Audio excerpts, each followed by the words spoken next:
The first thing that felt wrong wasn't the silence. It was the smoke. I saw it rising through the trees long before I reached the cabin. Thin gray smoke. Steady, almost peaceful. I pulled my truck onto the narrow forest road and stared through the windshield. The rental should have been empty. At least that's what everyone believed. 3 days earlier, a family of 4 had rented the place for a week-long winter vacation. A husband, a wife, 2 teenage daughters. Then the blizzard arrived. The storm had buried the entire mountain range beneath nearly 6 feet of snow. Cell service vanished. Roads disappeared. Power lines snapped. When the storm finally passed, nobody heard from the family again. No calls. No messages. Nothing. The rental company tried reaching them for 2 days. Eventually, they called me. As caretaker, it was my job to check properties when something went wrong. Usually it was frozen pipes, broken generators, lost keys. This time felt different. I didn't know why. Maybe it was because nobody could explain the smoke. The cabin had no power, no permanent residents, and according to the records, the propane tanks should have run dry weeks ago. Yet there it was, smoke drifting from the chimney into the pale winter sky. I shut off the truck. The engine ticked softly as it cooled. The forest around me stood completely still. Snow covered everything. The road, the trees, the rocks, even the old fence posts looked like white ghosts frozen in place. I stepped out. The cold hit my face immediately. Sharp, heavy, the kind of cold that seemed to squeeze the air from your lungs. My boots crunched into deep snow. The cabin sat another quarter-mile ahead. Too far for the truck. The road was blocked by fallen branches and drifts taller than the hood. So I grabbed my flashlight and started walking. The smoke remained visible through the trees, slowly rising, waiting. As I moved deeper into the forest, something strange caught my attention. Footprints. I stopped, looked down. The tracks crossed the road ahead of me. Fresh, very fresh. The edges hadn't softened yet. Someone had passed through recently. I crouched beside them. Large boots. One person. Walking toward the cabin. Not away from it. Toward it. A cold feeling settled into my stomach. The family. A rescuer. A hunter. I couldn't tell. But if someone was alive up there, why hadn't they contacted anyone? I followed the tracks. The farther I walked, the quieter the woods became. No birds. No wind. Nothing. Just the sound of my breathing and snow crunching beneath my boots. Then I noticed something else. The footprints weren't alone anymore. Another set had appeared. Smaller, barely visible beneath the drifting snow. At first I thought they belonged to a child. Then I looked closer. No boot pattern. No tread. Just smooth impressions. Like someone had walked through the forest wearing socks. I stared at them for several seconds. My brain struggled to make sense of what I was seeing. Nobody walked through mountain snow in socks. Nobody survived it. Yet the tracks continued between the trees, vanishing toward the cabin. I suddenly found myself wishing I hadn't seen them. The smoke looked thicker now. The cabin was close, only 50 yards away. Its roof was buried beneath snow. Icicles hung from the eaves like frozen knives. The windows reflected dull gray daylight. Nothing moved. No voices. No signs of life. And yet smoke continued pouring from the chimney. I approached carefully. The front porch creaked beneath the weight of snow. A rocking chair sat frozen in place, half buried. The front door was closed. Locked.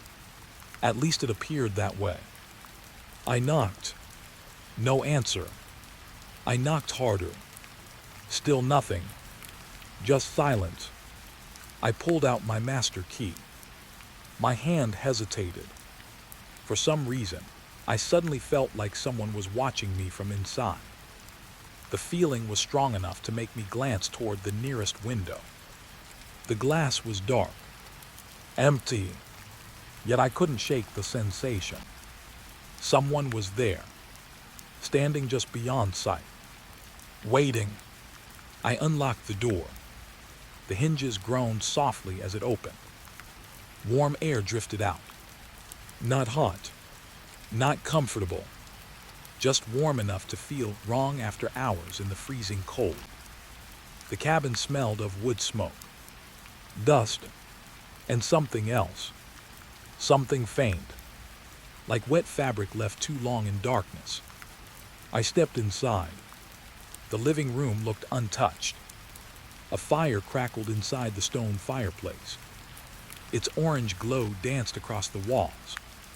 A half-empty coffee mug sat on the table. A blanket lay draped across the couch. Normal.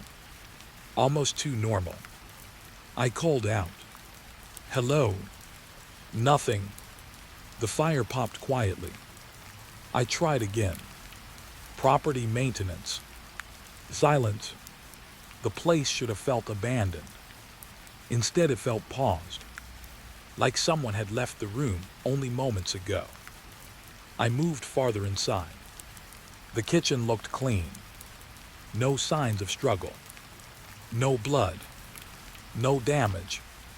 But there was food on the counter. Fresh food. Bread. Fruit. Cans of soup. Enough supplies for several days. That didn't make sense. The family should have run low after the storm. Then another detail caught my eye. A calendar hanging beside the refrigerator. Every day was crossed off, except the last 3. The exact 3 days since the family had disappeared. I stared at it. A simple detail. Yet somehow it unsettled me more than anything else. My eyes drifted toward the hallway. The bedrooms waited beyond it. Dark, silent. A floorboard creaked somewhere deeper inside the cabin. I froze. The sound wasn't from me. It came from the far end of the hall. For several seconds, I didn't move. Neither did anything else. The cabin became perfectly still again. Maybe the wood was settling. Maybe. But I didn't believe that. I started walking. Slowly. The hallway seemed longer than before. Each step echoed softly. The first bedroom was empty. Beds neatly made. Luggage untouched. The second bedroom looked the same. No family. No clues. No explanation. Just abandoned belongings. Then I reached the final room. The master bedroom. The door stood slightly open. A narrow gap revealed darkness beyond. I pushed it open. The room was empty. At first, then my flashlight landed on the bed, and my stomach dropped. 4 winter coats, folded neatly, side by side. The husband's coat, the wife's coat, the daughter's jackets, all arranged carefully on the mattress, as if someone had placed them there intentionally. My pulse quickened. People don't leave their coats behind in a mountain blizzard. Not willingly. I stepped closer. Something rested beneath the coats. A piece of paper, folded once. My hands felt strangely cold as I picked it up. The paper contained only 6 words, written in shaky blue ink. He said not to leave. That was it. No signature. No explanation. Just one sentence. I read it 3 times. The room suddenly felt smaller, the air heavier. I looked toward the doorway. For a brief moment, I thought I saw movement. A shadow crossing the hall. Gone instantly. I rushed outside the bedroom. Nothing. The hallway stood empty, silent, yet the feeling remained. That same feeling I'd had before entering the cabin. Someone was here. Not was. Is. Then I noticed something that made every muscle in my body tight. Near the front door, fresh snow, scattered across the wooden floor, as if someone had recently come inside. I slowly followed the trail. It led across the living room, past the fireplace, toward a narrow staircase, descending into darkness beneath the cabin. I hadn't even noticed the basement door before. It stood partially open now, just a few inches, and from somewhere below, I heard a slow, deliberate footstep. Then another, and another, as though someone had finally realized I was there. The footsteps stopped the moment I reached the basement door. I stood there frozen. My flashlight shook slightly in my hand. The darkness below looked thick, almost solid. I listened. Nothing. No movement. No breathing. No sound at all. For a few seconds, I wondered if I had imagined it. The cabin was old. Old wood made noises. Floors shifted. Pipes expanded. I told myself that. I even believed it for a moment. Then I saw the footprints. Fresh snow had melted on the basement steps. Someone had been down there recently. The trail was impossible to miss. I swallowed hard and started down. Each wooden step groaned beneath my weight. The air grew colder with every step. That surprised me. The cabin upstairs was warm from the fireplace, but the basement felt like winter itself lived beneath the floorboards. My flashlight beam swept across concrete walls, dusty shelves, old tools, boxes stacked in corners. Nothing unusual. At first, then I reached the bottom. The snow trail ended near the back wall. Just ended. No return tracks. No hidden door. No second staircase. Nothing. I stared at the floor. One set of wet footprints, leading to the wall, and then nowhere. A chill spread through my chest. I walked closer. The concrete looked normal. I tapped it with my knuckles. Solid. No hollow space. No secret room. No explanation. I stayed there for almost a minute, trying to make sense of it. Finally, I turned around and headed upstairs. I told myself there had to be a logical answer. There always was. At least that's what I believed back then. By nightfall, the storm returned. Not another blizzard. Just light snowfall. Soft flakes drifting past the windows. The kind of snow that made the world feel quiet. Too quiet. I radioed the rental company. The signal barely reached them. I reported what I'd found. The missing family. The note. The strange footprints. The basement. The woman on the other end sounded uneasy.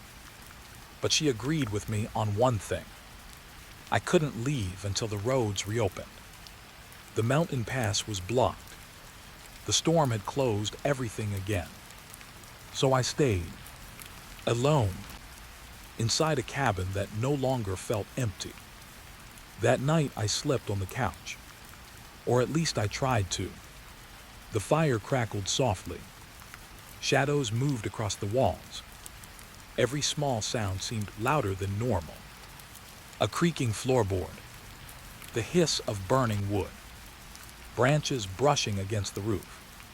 Around midnight, I finally drifted off. Then I woke suddenly. No noise, no nightmare, just a feeling. Something felt wrong. I opened my eyes. The fire had almost died. The room was dark. Blue moonlight spilled through the windows. For a few seconds, I couldn't figure out what had woken me. Then I saw it. The front door. It was open. Only a few inches. Cold air drifted inside. I sat up immediately. My heart started pounding. I knew I had locked that door. I remembered checking it twice. Yet now it stood partially open. Snowflakes floated through the gap, landing on the wooden floor. I grabbed my flashlight, slowly approached. The cabin remained silent. The hallway, the kitchen, the bedrooms, everything looked unchanged. I reached the door, looked outside. Nothing, just darkness, snow falling gently through the trees. The forest looked empty, but something caught my eye. Tracks, fresh tracks, only a few feet from the porch. I stepped outside. The cold air bit into my face. The tracks circled the cabin. One complete loop, then another, and another. Whoever made them had walked around the cabin multiple times. Not approaching, not leaving, just circling, watching. I followed them with my flashlight. The prints remained clear in the fresh snow. Large boots, same size as before. The same tracks I had seen on the road. I completed the circle around the cabin, then stopped. The tracks ended. Again, no departure trail, no direction away, just a final footprint, and empty snow beyond it. I stood there staring. The forest suddenly felt much larger. The darkness between the trees seemed deeper, as if something was hiding beyond the reach of my light. Watching me, I hurried back inside, locked the door. This time I pushed a heavy chair against it. Sleep never returned. By morning, I had convinced myself I needed proof. Not theories, not feelings. Proof. After sunrise, I dug through storage boxes until I found an old wildlife camera. Motion activated, battery powered. Hunters used them all the time. I mounted it outside the front porch, pointing directly at the area where the tracks had appeared. If someone was coming to the cabin, the camera would catch them. The discovery brought a small sense of relief. For the first time since arriving, I felt in control. At least a little. The day passed quietly. I searched the property, checked the generator shed, inspected nearby trails. Found nothing. No vehicles. No campsites.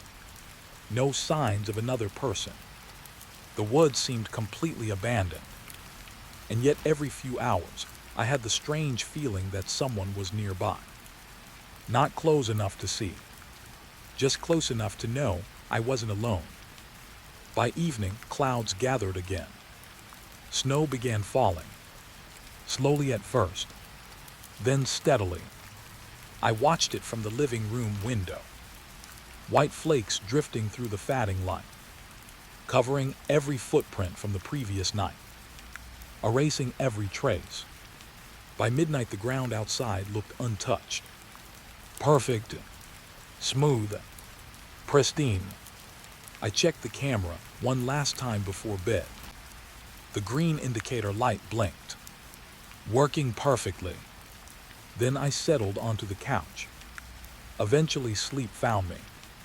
When morning arrived, sunlight reflected off the snow so brightly it hurt my eyes. I made coffee, walked to the window, and nearly dropped the mug. Footprints, dozens of them, fresh, everywhere. circling the cabin again, crossing each other, looping around the walls. Some stopped beneath windows. Others lingered near the back door. It looked as though someone had spent hours walking around the cabin during the night. I rushed outside. The tracks were fresh, very fresh, maybe only a few hours old. But something was different this time. There were two sets, the large boot prints and the smaller tracks, the ones that looked almost barefoot or sock covered. My stomach tightened. I immediately retrieved the camera. My hands shook as I removed the memory card. Finally, answers. Back inside, I connected the card to my laptop. Opened the footage. The camera had recorded movement. Several clips. My pulse quickened. I clicked the first one. Snowfall. Darkness. Empty porch. Nothing else. The second clip. Same thing. The third. Again. Empty. I frowned. Opened the next. And froze. The timestamp showed 2:17 a.m. The camera faced the porch. Snow covered the ground. Then suddenly, without warning, footprints appeared, one by one, pressing into the snow, as if an invisible person were walking. I watched in disbelief. A print formed, then another, then another. No body, no shadow, no figure, just footprints appearing by themselves, crossing directly in front of the camera. I replayed it 3 times. The result never changed. The tracks simply formed, one after another. The next clip was worse. The invisible footsteps stopped directly beneath the porch. For nearly 4 minutes, nothing happened. Then something moved. Not outside. Inside. A shape passed across the cabin window behind the camera. A dark silhouette. Walking through the living room. Walking through the room where I had been sleeping. At exactly the same time I was asleep on the couch. My blood ran cold, because I knew one thing for certain. There had been nobody else inside that cabin. At least, nobody I had seen. And when I checked the final video clip, I discovered something even stranger.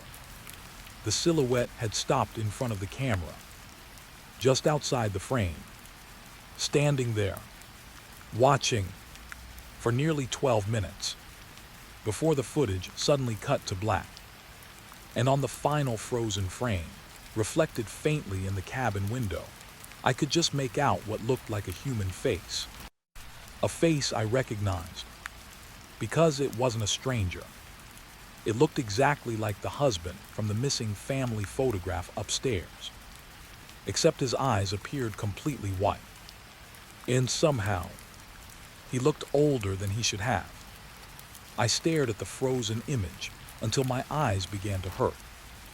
The face remained there, faint, distorted by the reflection in the glass, but unmistakable.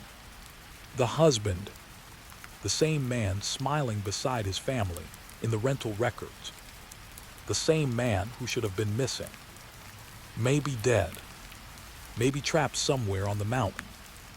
Yet there he was, standing outside my cabin in the middle of the night, watching. I zoomed in. The image became grainy, his features blurred, but one thing remained clear. Those eyes, white, not cloudy, not blind, just completely white, like empty pieces of paper.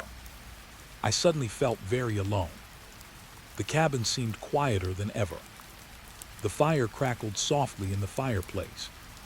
The sound should have felt comforting. Instead, it made the silence around it feel even deeper. I closed the laptop.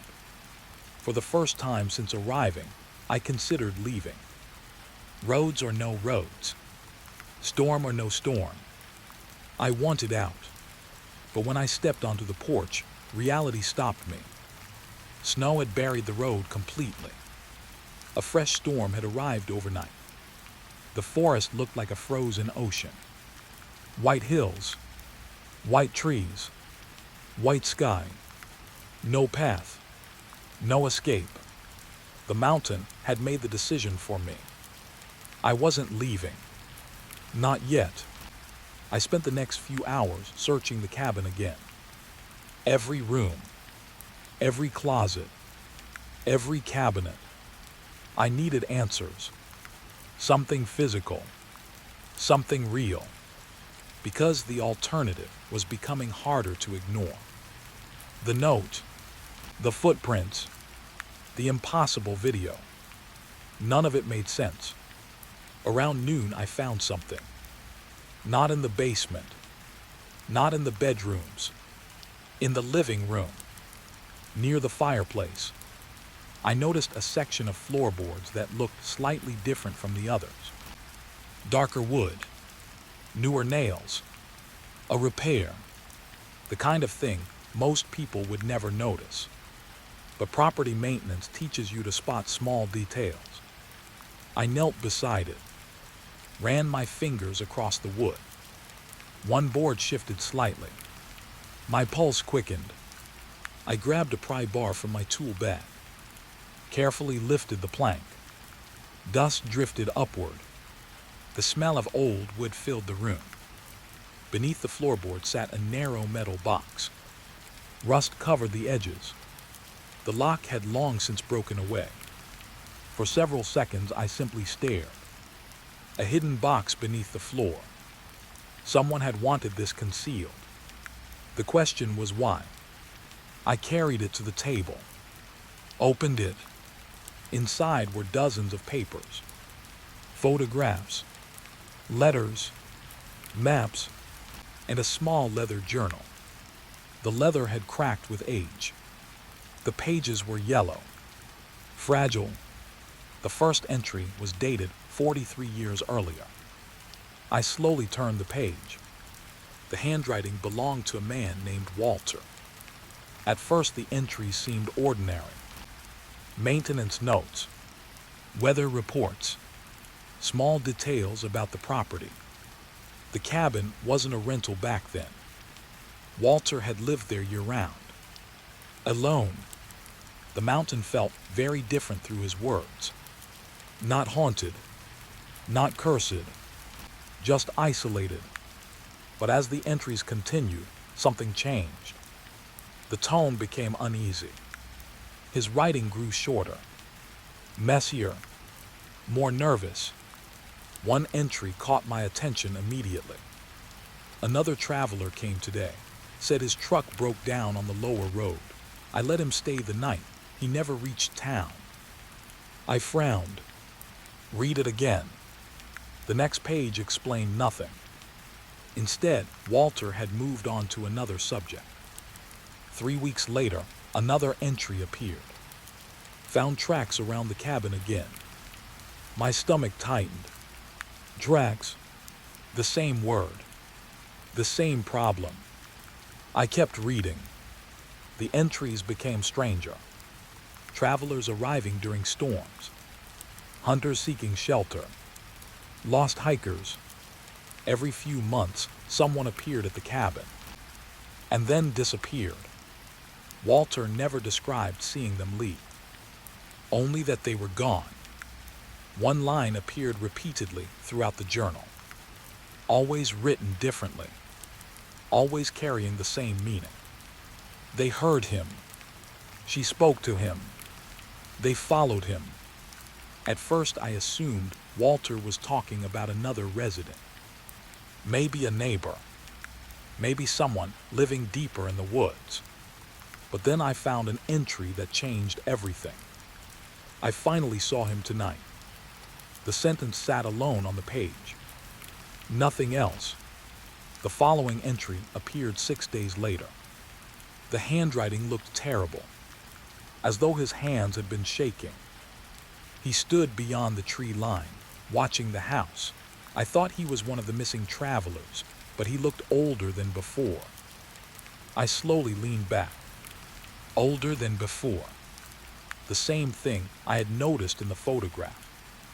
A horrible possibility began forming in my mind. I didn't want to believe it, but I kept reading. Walter's fear grew with every page. He stopped leaving the property after sunset. He boarded windows, installed extra locks, yet none of it seemed to help. One night he claimed to hear voices outside.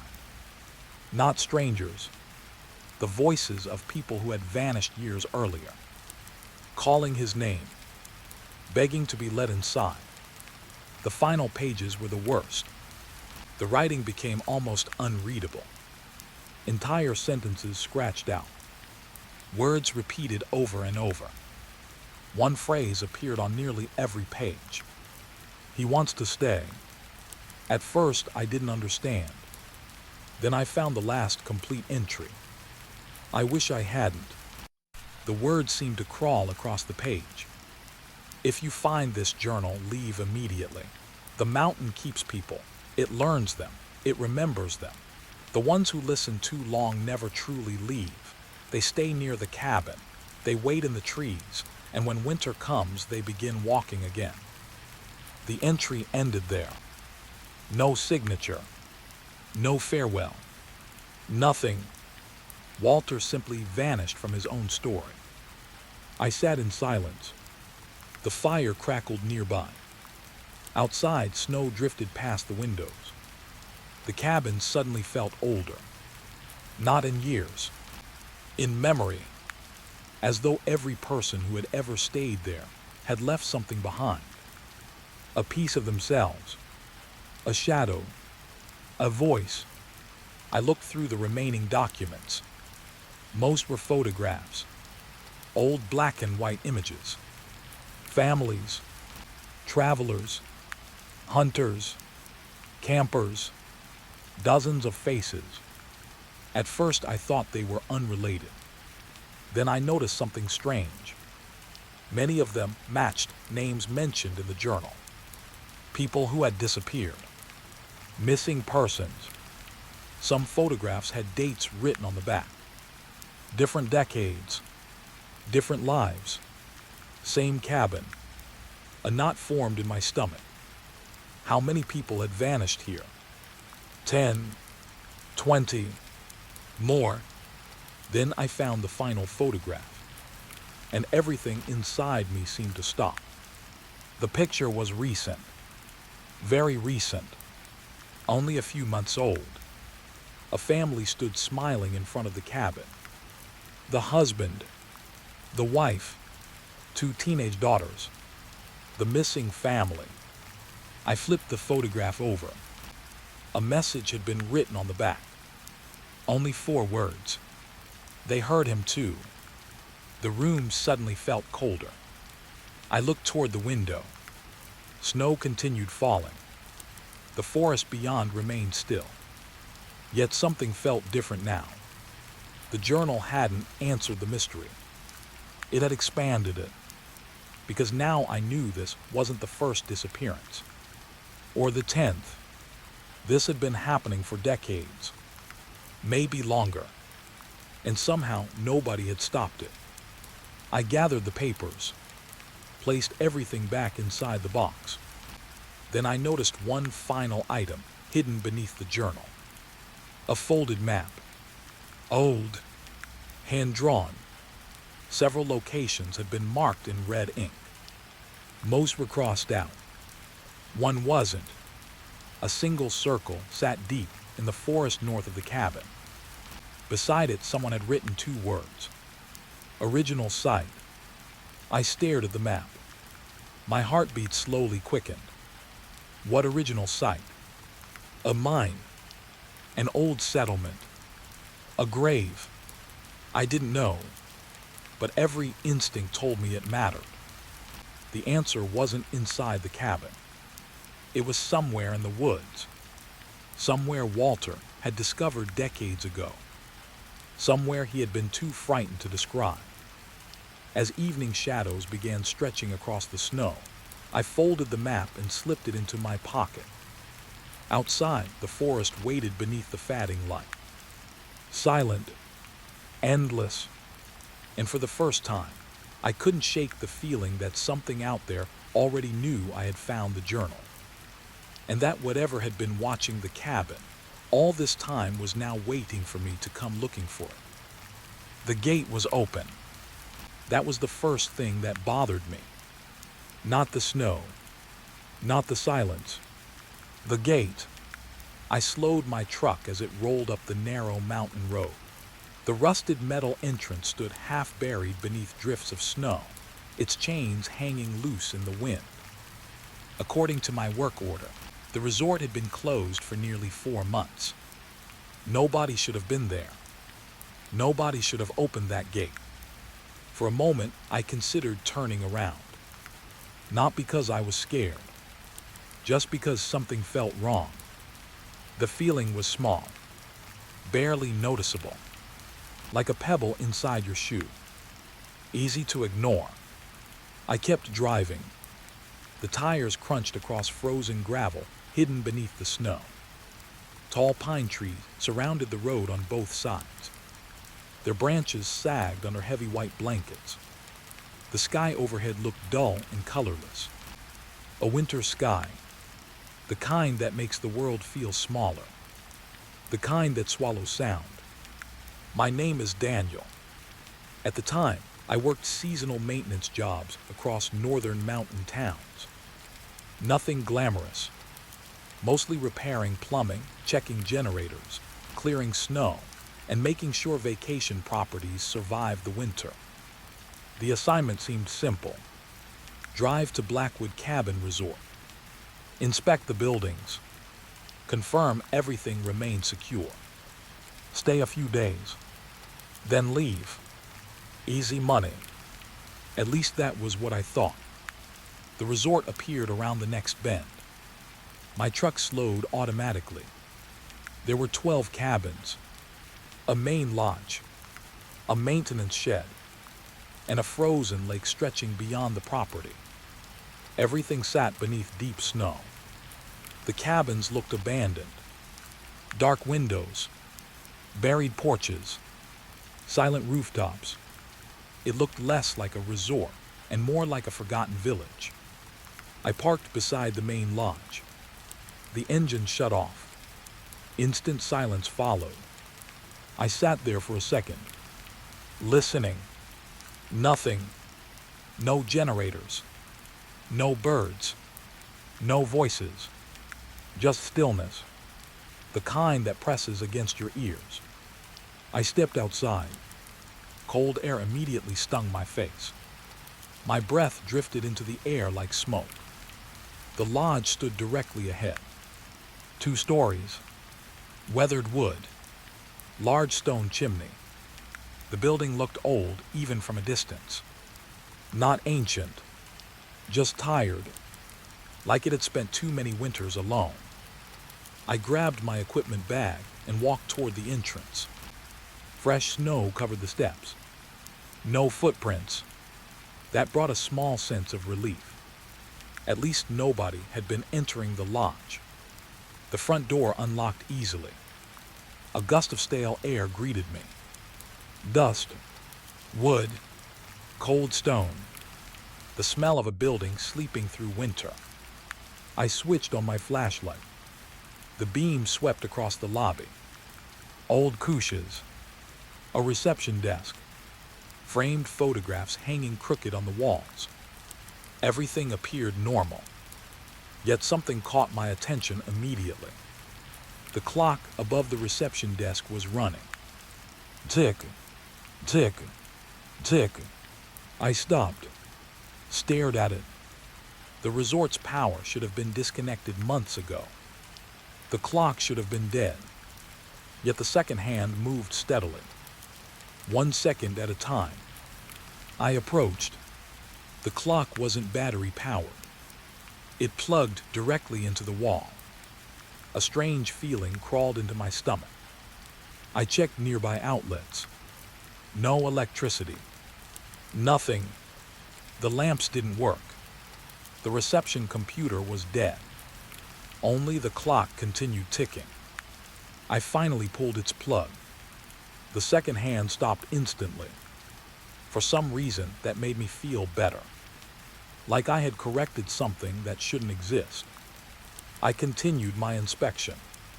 The first few hours passed normally. Cabins remained locked. Pipes looked fine. Generators were secure. Nothing unusual. By afternoon, the uneasy feeling had begun fading. I told myself the open gate had probably blown loose during a storm. The clock was old. Maybe some internal battery. Maybe I had missed something. Simple explanations existed for everything.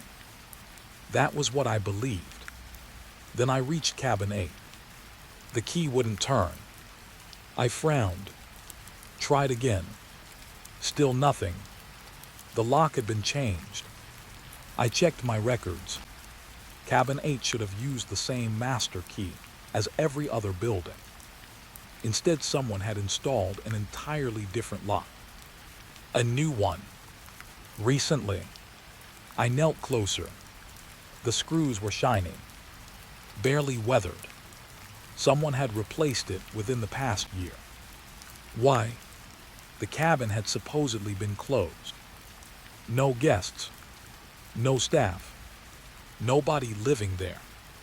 Yet somebody had changed the lock. I wrote the detail into my notebook, then moved on. But the question stayed with me. The sun was already dropping behind the trees when I finished.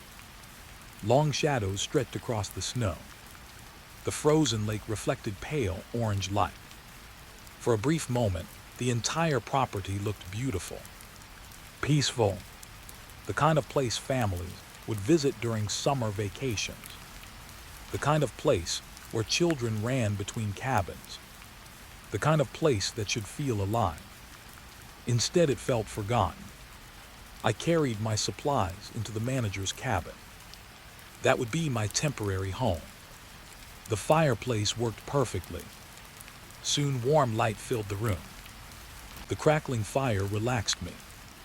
My shoulders loosened. The tension faded. For the first time all day, I felt foolish for being uneasy. Just an empty resort. Nothing more. Outside, snowflakes drifted past the windows. Inside, the fire glowed softly. I even laughed at myself. Then I noticed something strange. A photograph. It sat on a shelf above the fireplace. Black and white. Old. Very old. The picture showed the resort decades earlier. People stood outside the lodge. Employees. Guests. Families. Everyone smiling. Everyone facing the camera. Everyone except one man. He stood near the edge of the photograph, half hidden behind a tree, watching the group. His face looked blurry, almost smeared. At first I assumed it was damage. Old photographs often degrade over time. But the longer I stared, the stranger it seemed. Everyone else appeared perfectly clear. Only that man looked distorted, as though the camera hadn't wanted to capture him. I eventually placed the photograph back on the shelf, told myself I was overthinking. Again, night arrived quickly. The mountains vanished into darkness. Snow continued falling. The resort disappeared beyond the windows. Only the nearest cabins remained visible. Small dark shapes surrounded by white. I made coffee. Checked my phone. No signal. Not surprising. The mountains often killed reception. I settled into a chair beside the fire. The warmth felt good. Comforting. Eventually, my eyes grew heavy. I glanced toward the clock hanging on the wall. 11:42 p.m. I decided to sleep. As I stood, movement outside caught my attention. Something near cabin 8. I froze. The darkness hid most of the resort, but moonlight reflected off the snow. Enough to reveal shapes. Enough to reveal motion. Someone was standing outside cabin 8. A person. Tall. Motionless. My heartbeat quickened. I stepped closer to the window. The figure remained there, facing the cabin. Not moving. Not reacting. Just standing. I grabbed my flashlight and hurried outside. Snow crunched beneath my boots. Cold air filled my lungs. The beam of light swept across the property. Cabin 8 appeared ahead. The figure was gone. The area stood empty. Only untouched snow remained. No footprints. No tracks. Nothing. I slowly turned in a circle. The resort remained silent. Every cabin looked abandoned. Every window dark. Yet I knew what I had seen. Or at least I thought I did. Eventually, I returned inside. Locked the door. Added another log to the fire.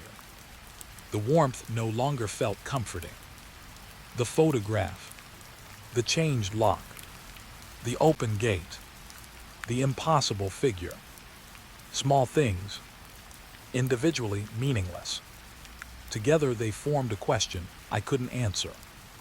And as I climbed into bed that night, another thought refused to leave me. Out of all 12 cabins on the property, why had the figure been standing outside cabin 8? The footprints were there when I woke up. That was what finally pushed me toward cabin 8. I opened the manager's cabin door just after sunrise and immediately noticed them. A single trail. Fresh, sharp edges in untouched snow. They crossed the center of the resort, passed between 2 abandoned cabins, and stopped directly outside cabin 8. I followed them with my eyes. My stomach tightened. The trail only went one direction, toward the cabin, not away from it. The same thing bothered me as I stood there in the freezing morning air. If somebody had walked to cabin 8 during the night, how had they left? I grabbed my coat and headed outside. The snow squeaked beneath my boots. The sky was pale gray. A storm was building somewhere beyond the mountains. The entire resort felt strangely empty, as if the buildings themselves were holding their breath. When I reached cabin 8, I crouched beside the tracks. The footprints looked recent, only a few hours old. Definitely human. Definitely real. I followed them carefully. One by one. They led directly to the front porch, then disappeared. Not faded. Not covered by snow. Gone. The final footprint sat at the bottom step. Beyond it, nothing. No return trail. No side trail. No sign that the person had continued moving. I stood there for a long moment, staring, trying to convince myself I was missing something obvious. But there was nothing to find. The trail simply ended. I climbed onto the porch. The new lock still gleamed against the weathered door. The cabin looked abandoned. The curtains remained closed. The windows were dusty. The roof sagged beneath heavy snow. Yet I couldn't shake the feeling that somebody was inside. Watching, listening, waiting. I knocked. The sound echoed softly through the quiet resort. No answer. I knocked again. Still nothing. Part of me felt relieved. The other part felt disappointed. At least if somebody answered, I would know what was happening. Instead, the mystery only deepened. I walked around the cabin. That's when I noticed the chimney. Smoke stains. Recent ones. Not old soot. Fresh dark streaks against the metal pipe. I stopped. Looked closer. Someone had used the fireplace recently. maybe within the past few days. That made no sense. The cabin was officially closed. No electricity. No guests. No staff. Yet somebody had built fires inside. A cold knot formed in my chest. I returned to the front porch. The windows were covered by years of dust and grime. Still, I pressed my face against the glass. At first, I saw nothing. Then my eyes adjusted. Furniture. A couch. A small table. A stone fireplace. Normal things. But one detail immediately stood out. The fireplace contained fresh ashes. Not old gray ash. Fresh black ash. My pulse quickened. Someone had definitely been there. Very recently. I spent another hour checking the rest of the property. Looking for clues. Looking for anything. Instead, I found something worse. Behind cabin 8 stood a small woodshed. The door hung partially open. Snow covered most of the ground around it, except for one narrow path. A path someone had cleared by hand. I followed it. The shed smelled of damp wood and cold earth. Stacks of firewood lined the walls. Most were untouched. One pile wasn't. Several logs were missing. Fresh axe marks covered a nearby chopping block. I ran my fingers across the wood. The cuts looked recent. Days old. Not months. Whoever was staying in cabin 8 had been keeping warm. The realization should have comforted me. It didn't, because if somebody was living there, why hide? Why avoid contact? Why walk around a closed resort in the middle of winter? I returned to the manager's cabin, made coffee, sat beside the window. For a while, I simply watched cabin 8. Nothing happened. Hours passed. The sky darkened. Snow began falling again. Soft flakes drifting across the property. Everything looked peaceful. Normal. Then movement caught my eye. I nearly spilled my coffee. A curtain inside cabin 8 shifted. Just slightly. A tiny movement. But enough. I stood immediately. My heart started pounding. The curtain moved again. Then stopped. I grabbed my flashlight. Without thinking. Without planning. I headed back outside. The snowfall thickened around me. The cold bit through my gloves. Yet I barely noticed. All my attention remained fixed on cabin 8. The closer I got, the stronger the feeling became. Someone was inside. I knew it. I reached the porch. Knocked loudly. No answer. Again. Nothing. I tried the handle. Locked. The same heavy silence greeted me. Then I heard something. A sound so faint I almost missed it. A floorboard. Inside the cabin. A single creak. My entire body tensed. There was no wind. No animals. No explanation. Someone had moved. I pressed my ear against the door. Silence. Then another creak. Farther inside. A slow, deliberate step. Not imagination. Not settling wood. A step. I stepped back. For a brief moment, I considered breaking the door down. Property rules allowed emergency entry. If somebody was trespassing, I could remove them. But something stopped me. Fear. Not panic. Not terror. Just a deep instinct telling me not to cross that doorway. I don't know why. The feeling arrived suddenly. Powerfully. Like touching a hot stove before your brain understands it's burning you. I backed away from the cabin.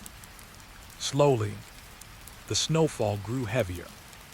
Soon white flakes filled the air between the buildings. The resort seemed to disappear behind them. I returned to my cabin before dark, locked every door, checked every window. The behavior felt ridiculous, yet I couldn't stop. Night arrived quickly. The storm intensified. Wind howled between the cabins. Snow struck the windows in soft bursts.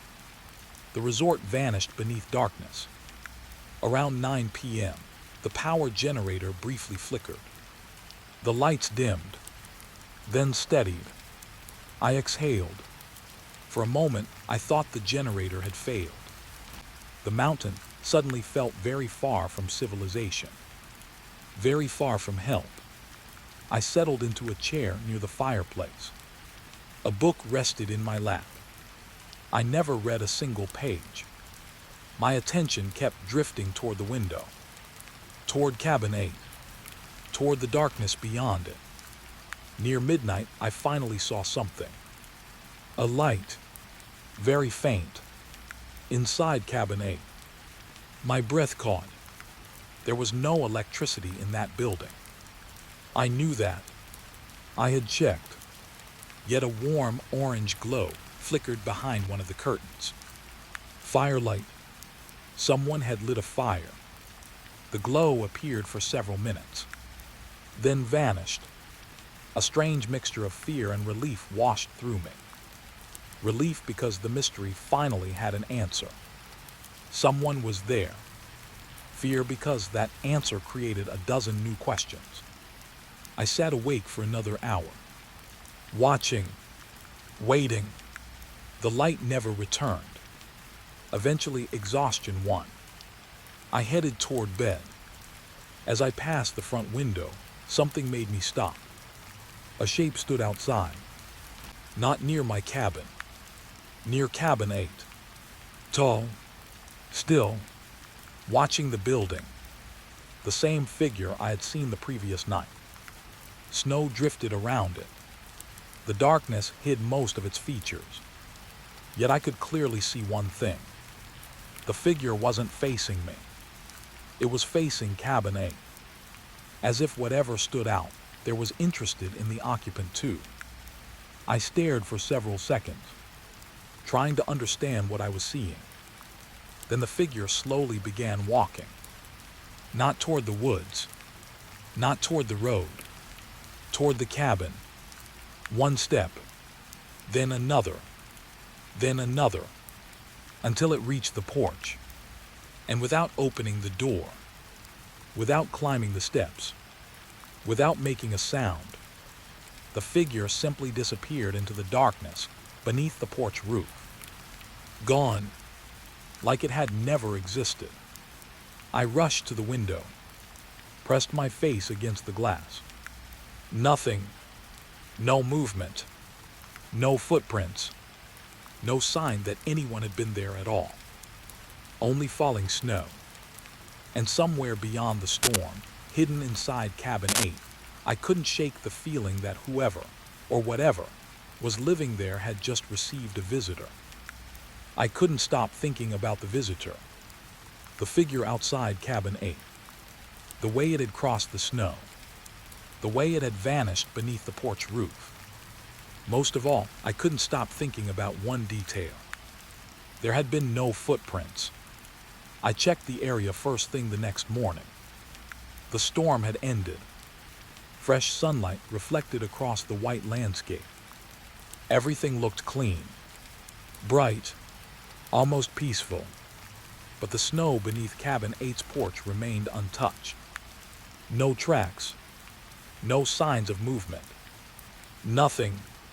It was as if the figure had never existed. I stood there for several minutes. The cold air burned inside my lungs. The resort felt different now. Smaller somehow, like the buildings were slowly closing around me. I glanced toward the dark windows of cabin 8. For a brief second, I thought I saw someone watching. Then the shape disappeared. Maybe it had only been a reflection. Maybe. I was starting to use that word a lot. Maybe. Because the truth was becoming harder to accept. The longer I stayed at Blackwood Resort, the less normal things felt. And I still had no idea who was living inside Cabin 8. Or why. That afternoon, I decided to search the lodge again. Not the guest areas. The office. Old resorts kept records. Maintenance reports. Guest logs. Payroll files. If Cabin 8 had a history, it would be buried somewhere inside those cabinets. The lodge felt colder than usual. Dust floated through thin beams of sunlight. The reception desk stood exactly where I had left it. The strange clock remained unplugged. Silent. Dead. I walked behind the counter. Opened drawers. Checked filing cabinets. Most contained boring paperwork. Utility bills. Repair invoices. Reservation forms. Nothing useful. Hours passed. The sun slowly drifted lower outside. Then I found a locked cabinet hidden beneath a shelf. The lock had rusted badly. One hard pull snapped it open. Inside sat dozens of old file boxes. The cardboard had yellowed with age. Some were covered in dust thick enough to hide fingerprints. I pulled one out. Opened it. Guest records. Decades worth. My pulse quickened. Finally, something real. Something I could investigate. I carried several boxes to a nearby table. Started reading.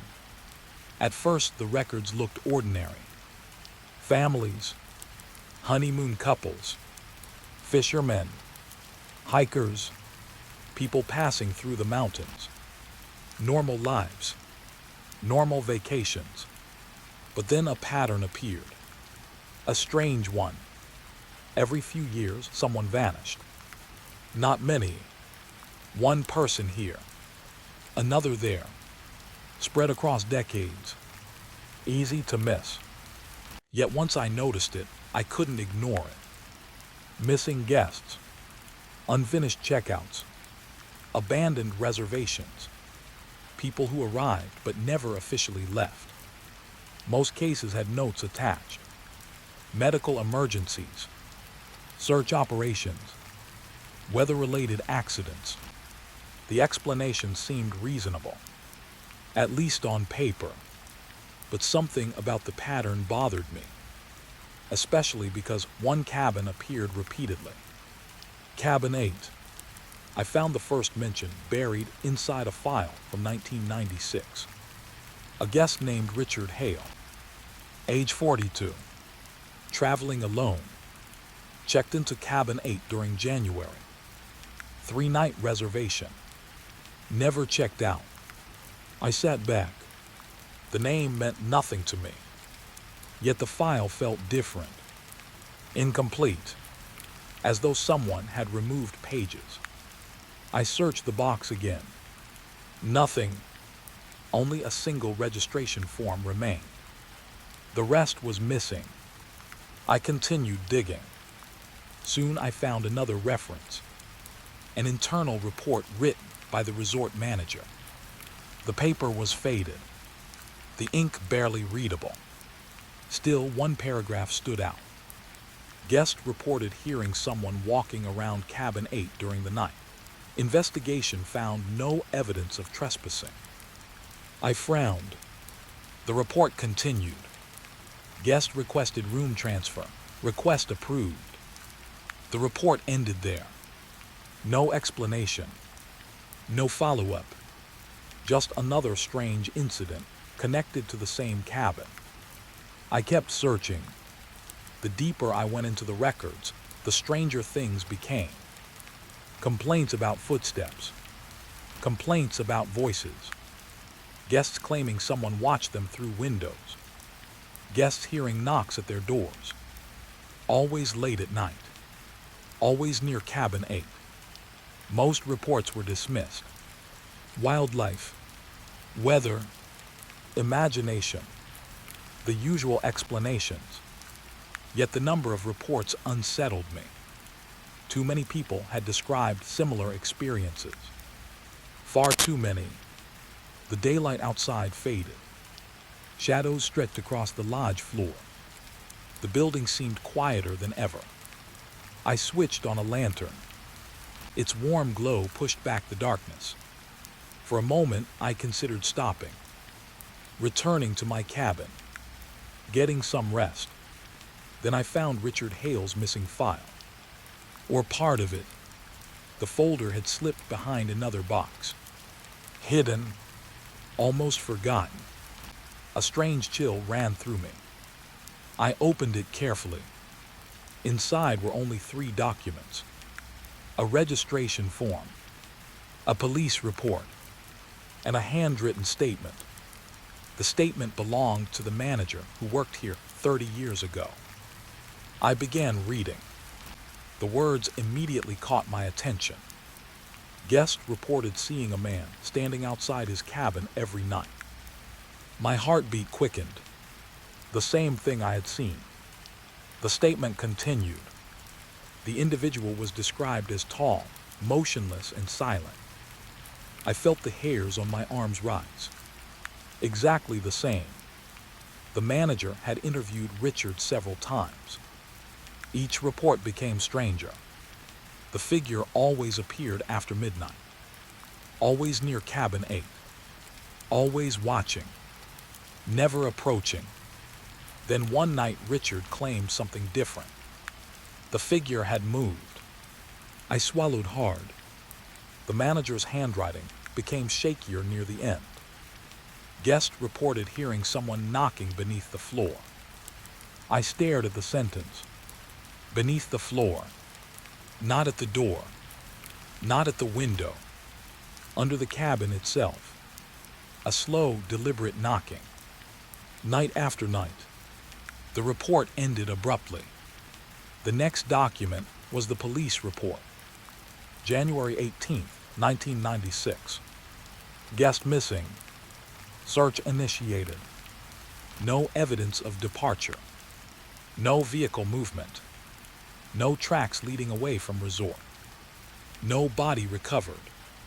Case unresolved. My stomach tightened.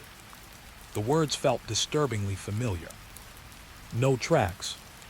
No departure. Just gone. Exactly like the footprints I had been finding. Exactly like the figure outside cabin 8. Then I noticed something attached to the final page. A photograph. Black and white. Small. The image showed Richard Hale standing beside cabin 8. Snow covered the ground around him.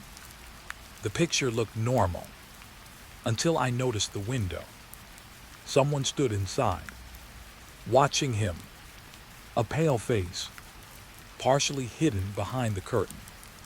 I leaned closer. The image quality was poor, but I could clearly see one thing. The person behind the glass wasn't Richard. It wasn't the manager. It wasn't anybody identified in the file. Just an unknown face staring out from cabin 8. Watching, waiting. A cold knot settled in my stomach. Because the date on the photograph was January 12th, 6 days before Richard disappeared. I looked toward the lodge windows. Darkness had fully arrived outside. The resort was invisible now. Only the nearest snowbanks reflected moonlight. Suddenly, the building felt very isolated, very old. I carefully placed the photograph back inside the folder. Then I found something tucked behind it. A folded piece of paper. A personal note, written by Richard himself. The handwriting looked rushed, uneven, fearful. I unfolded it. The message contained only a few lines. If someone finds this, don't stay in cabin 8. Someone lives here, not a guest, not staff. I hear him moving at night. He stays beneath the floor. I read the words twice, then a third time. My mouth felt dry. Beneath the floor. The same phrase again. I looked toward the dark ceiling above me. then toward the wooden floor below. For the first time since arriving at Blackwood Resort, a new possibility entered my mind. What if the person living in cabin 8 wasn't actually living inside the cabin? What if they were living somewhere underneath it? A hidden room, a crawl space, a tunnel, something unseen, something forgotten. The idea felt ridiculous, and yet it explained more than anything else. The footsteps, the lights, the movement, the impossible appearances. For the first time, I had a direction, a lead. A real answer might finally exist. But as I packed the files away, I noticed one final detail hidden at the bottom of Richard Hale's folder. A handwritten inventory sheet. Items recovered from cabin 8 after his disappearance. Wallet, keys, suitcase, winter coat, camera, and one final entry. Notebook, not recovered. I stared at those two words. Notebook not recovered. A missing notebook, written by a man who vanished without leaving a single footprint behind. And somehow, deep down, I knew that notebook was still somewhere on the property, waiting to be found, just like whoever had been living beneath cabin 8 all these years. The knocking started before the storm reached the resort. 3 slow taps, then silence. I froze in the middle of the manager's office. The old file about Richard Hale was still open on the desk. Outside, the sky had darkened into a wall of gray. Wind pushed against the lodge windows. The first signs of the blizzard were arriving. Then came the sound again. Tap, tap, tap, soft, distant, coming from somewhere below me. My eyes slowly lowered toward the floor. A strange pressure settled into my chest. I remembered the words from Richard's statement. He stays beneath the floor. At the time, those words had sounded like fear. Now they sounded like a warning. The knocking stopped. The silence that followed felt worse. I quickly gathered the files and returned to the manager's cabin before the storm intensified. Snow had already begun falling heavily. The wind carried thick white sheets across the property. Cabin 8 appeared and disappeared behind curtains of snow. Sometimes I could see it. Sometimes I couldn't. By the time I reached my cabin, visibility had dropped to almost nothing. The mountain was vanishing. The world beyond the resort no longer existed. Only snow remained. I locked the door, pulled the curtains shut, started a fire. For a while, I sat beside the flames trying to think logically. The missing notebook, the hidden occupant, Richard Hale, the reports, the figure outside. Each clue seemed connected, yet none of them created a complete picture. Then another thought entered my mind. The crawl space. Most cabins had one. A narrow area beneath the floor. Large enough for plumbing and maintenance access. Large enough for a person. I stood immediately. The realization hit me so suddenly, it almost felt embarrassing. Why hadn't I checked? If somebody was secretly living at the resort, the crawl space beneath cabin 8 would be the perfect hiding place. For the first time in days, I felt hopeful. Not because I was less afraid, because I finally had a practical explanation. A real person, a real trespasser, something I could understand. I grabbed a flashlight, a crowbar, my radio, then stepped back into the storm. The blizzard hit like a wall. Wind howled between the cabins. Snow stung my face. The cold seemed alive. Every step felt heavier than the last. Cabin 8 appeared as a dark shape through the white haze. The building looked lonely, almost abandoned. Yet I knew better now. Someone had been there. The question was who? I circled toward the rear of the cabin. The snow reached my knees. Visibility shrank to only a few feet. Everything beyond that became a blur. Then I found it. A maintenance hatch, hidden beneath the back porch, half buried in snow. My pulse quickened. The hatch wasn't locked. That alone felt wrong. A closed resort should have secured access panels. This one stood slightly open, as if someone had used it recently. I crouched beside it. The wind screamed overhead. Snow swirled around me. My hands trembled slightly as I pulled the hatch open. Darkness waited below. Cold air drifted upward. Not fresh air. Stale air. The kind trapped inside enclosed spaces. I aimed my flashlight down. The beam disappeared beneath the cabin. Wooden supports. Pipes. Shadows. Nothing else. At first. Then I noticed something. A narrow trail. The dirt beneath the cabin looked disturbed. Compressed. Used. Like a path worn by repeated footsteps. My heart began pounding. Someone had absolutely been down there. Recently. I climbed inside. The crawl space felt tighter than I expected. Dust coated everything. Spiderwebs stretched between beams. The ceiling sat only inches above my head. I moved slowly. The flashlight swept through darkness. Pipe after pipe. Support beam after support beam. Then I saw something that stopped me. A lantern. Old. Rusty. Resting beside the wall.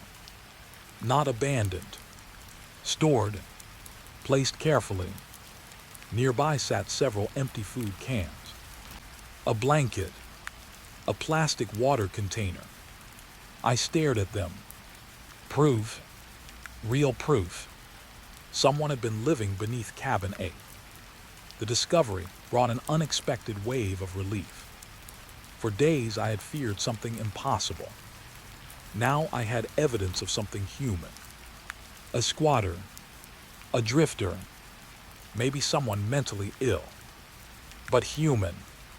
I moved deeper into the crawl space. The trail continued, then curved toward the center of the cabin. That's where I found the room. It wasn't really a room. More like a hidden chamber. Someone had expanded the crawl space years earlier. Wooden boards created a small enclosed area. Inside sat a folding chair. A sleeping bag. Boxes. Shelves. Personal belongings. A hidden home. My pulse raced. I had found him. Or at least where he lived. But the chamber was empty. No occupant. No movement. No sign of recent activity. Only silence. I searched everything. Food wrappers. Old books. Empty bottles. Clothing. Nothing revealed the owner's identity. Then I found a notebook. Not Richard Hale's notebook. A different one. Far newer. I opened it. Most pages were blank.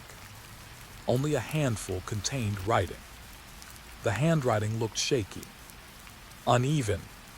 Almost desperate. I read the first entry. He is still here. My stomach tightened. The next entry appeared weeks later. I hear him walking above me at night. Another. He looks through the windows. Another. He doesn't age. I slowly lowered the notebook. The relief I had felt moments earlier began fading. These weren't the words of somebody peacefully hiding from society. These were the words of somebody terrified. Then I reached the final entry. The writing covered nearly the entire page. Repeated over and over. The same sentence. He never left. He never left. He never left. Dozens of times. Hundreds. Until the words became scratches. I closed the notebook. The blizzard rumbled outside. The cabin creaked overhead. For several seconds, I simply sat there, trying to steady my breathing. Then my flashlight beam drifted toward one of the shelves. A photograph rested there. My blood ran cold.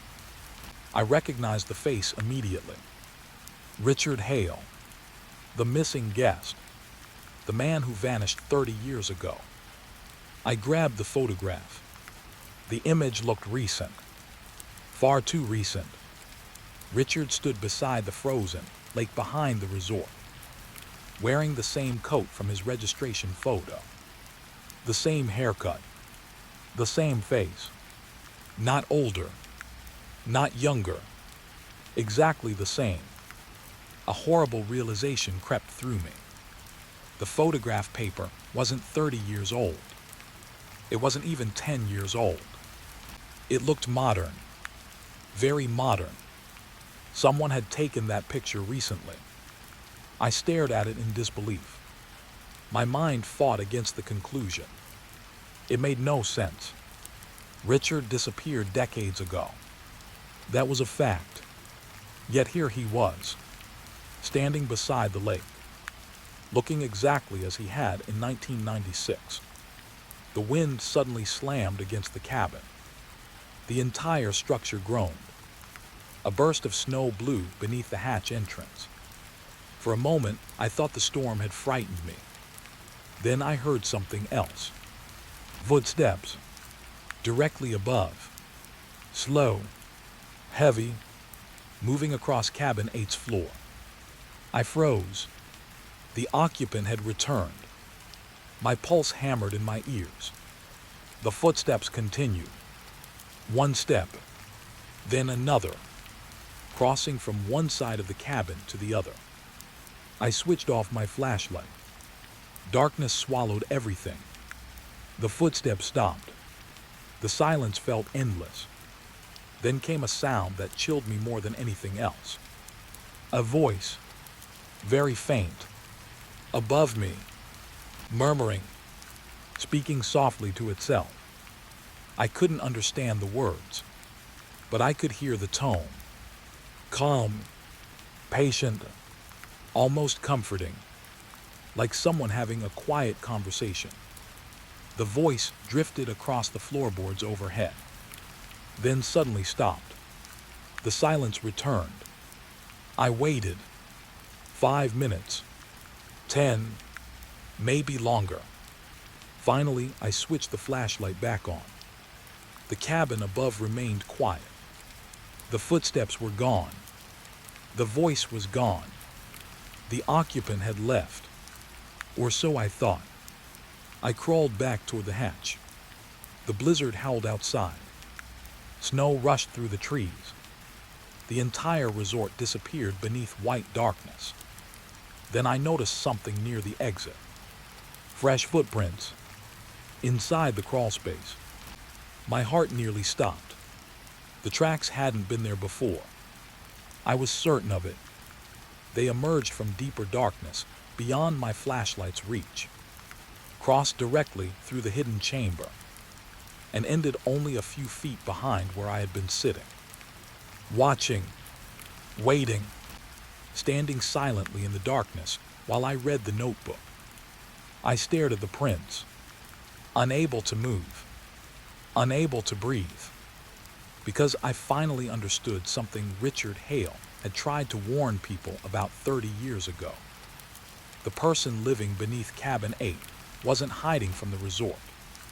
He wasn't trapped there. He wasn't surviving there. He belonged there. And whatever had been walking these cabins at night, whatever had appeared in photographs across 3 decades, whatever the hidden occupant feared, it had never left Blackwood Resort. Not once. Not in 30 years. And as the blizzard buried the mountain beneath endless snow, I realized something far worse. The storm wasn't trapping me with it. The storm was trapping it with me. The report should not have existed. That was what bothered me most. Not the missing hunter. Not the abandoned cabin. Not even the fact that nobody had ever solved the case. It was the report itself. Because I remembered filing it. I remembered every page, every photograph, every statement. And yet the copy sitting on my kitchen table contained 3 pages I had never written. I was staring at one of them when the winter storm began tapping softly against my window. Outside, snow drifted across the dark Montana hills. Inside, the yellow lamp light made the old paper seem even older. My hands weren't as steady as they used to be. Retirement had given me plenty of time to think. Too much time, maybe. And over the years, one case always found its way back into my thoughts. The Keller disappearance, 32 years earlier. A missing hunter. An empty cabin. No body. No answers. Back then, I was a forest ranger assigned to assist local deputies with wilderness searches. I'd seen plenty of disappearances. Most had explanations. Falls, exposure, animal attacks, people getting lost. But not this one. This one had stayed with me, like a splinter buried beneath the skin.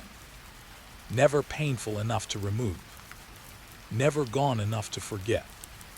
I picked up the report again. The paper smelled old, dry, almost dusty. The folder had arrived unexpectedly 3 days earlier. No return address. No note. Just a brown envelope left inside my mailbox. At first I assumed it was a mistake. Then I saw the case number. The same number I'd signed decades ago. The same file that should have been buried inside government archives. That alone was strange. The extra pages were stranger. I slowly turned to the first unfamiliar page.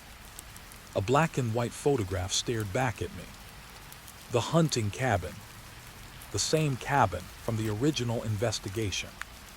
Small, wooden, hidden deep within Pine Creek National Forest. I remembered standing there during the search. Remembered the smell of pine trees. Remembered the cold October air. But something about this photograph felt wrong. I leaned closer. The picture showed the front porch. Snow covered the roof. Trees surrounded the cabin. Everything appeared normal. Until I noticed the window. A face stared out from inside. My stomach tightened. I had reviewed every photograph from that investigation. Hundreds of them. No face had ever appeared in the windows. I was certain. Yet there it was. A pale shape behind the glass. Watching whoever took the photograph. Watching me now. For several seconds I simply stared. Trying to convince myself it was a reflection. A trick of light. But deep down, I already knew it wasn't. The face looked too clear. Too deliberate. I set the photograph down. My pulse had quickened. Not from fear. At least that's what I told myself. Just curiosity. The same curiosity that had made me a ranger in the first place. The same curiosity that sometimes got people into trouble. Outside, the snowfall grew heavier. The world beyond my windows slowly disappeared beneath white darkness. I turned to the second unfamiliar page. A witness statement. Unsigned. Undated. No official markings. Nothing. Only typed words. I began reading.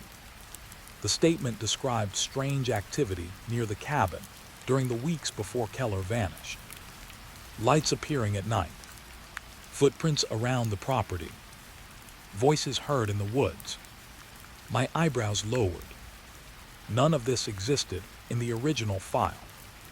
I knew because I had personally conducted many of those interviews. The locals had mentioned odd things. People always do, especially in isolated mountain communities. But those stories never entered official reports. There was never enough evidence, never enough credibility. Yet someone had collected them here. Someone wanted those details preserved. The final paragraph caught my attention immediately. Several residents reported seeing an older man near the cabin despite the property being vacant. I read the sentence again. An older man. The description continued. Tall, thin, gray coat, silent, always walking alone. Something about those words felt familiar. I couldn't explain why. Not yet, but a faint uneasiness settled into my chest. I pushed the report aside and stood. My knees complained immediately. Age has a way of reminding you who is really in charge. I walked to the kitchen, made coffee, tried to clear my thoughts. The case had happened a lifetime ago. People disappear. Evidence gets lost. Records become distorted. Maybe somebody had simply added material later. Maybe. Still, I couldn't shake the feeling that the file wanted me to see it. That sounds ridiculous now, but that's honestly how it felt. Like the report had found its way back to me for a reason. An hour later, I found myself driving through snow. The decision happened so naturally, I barely noticed making it. One moment I was reading the file.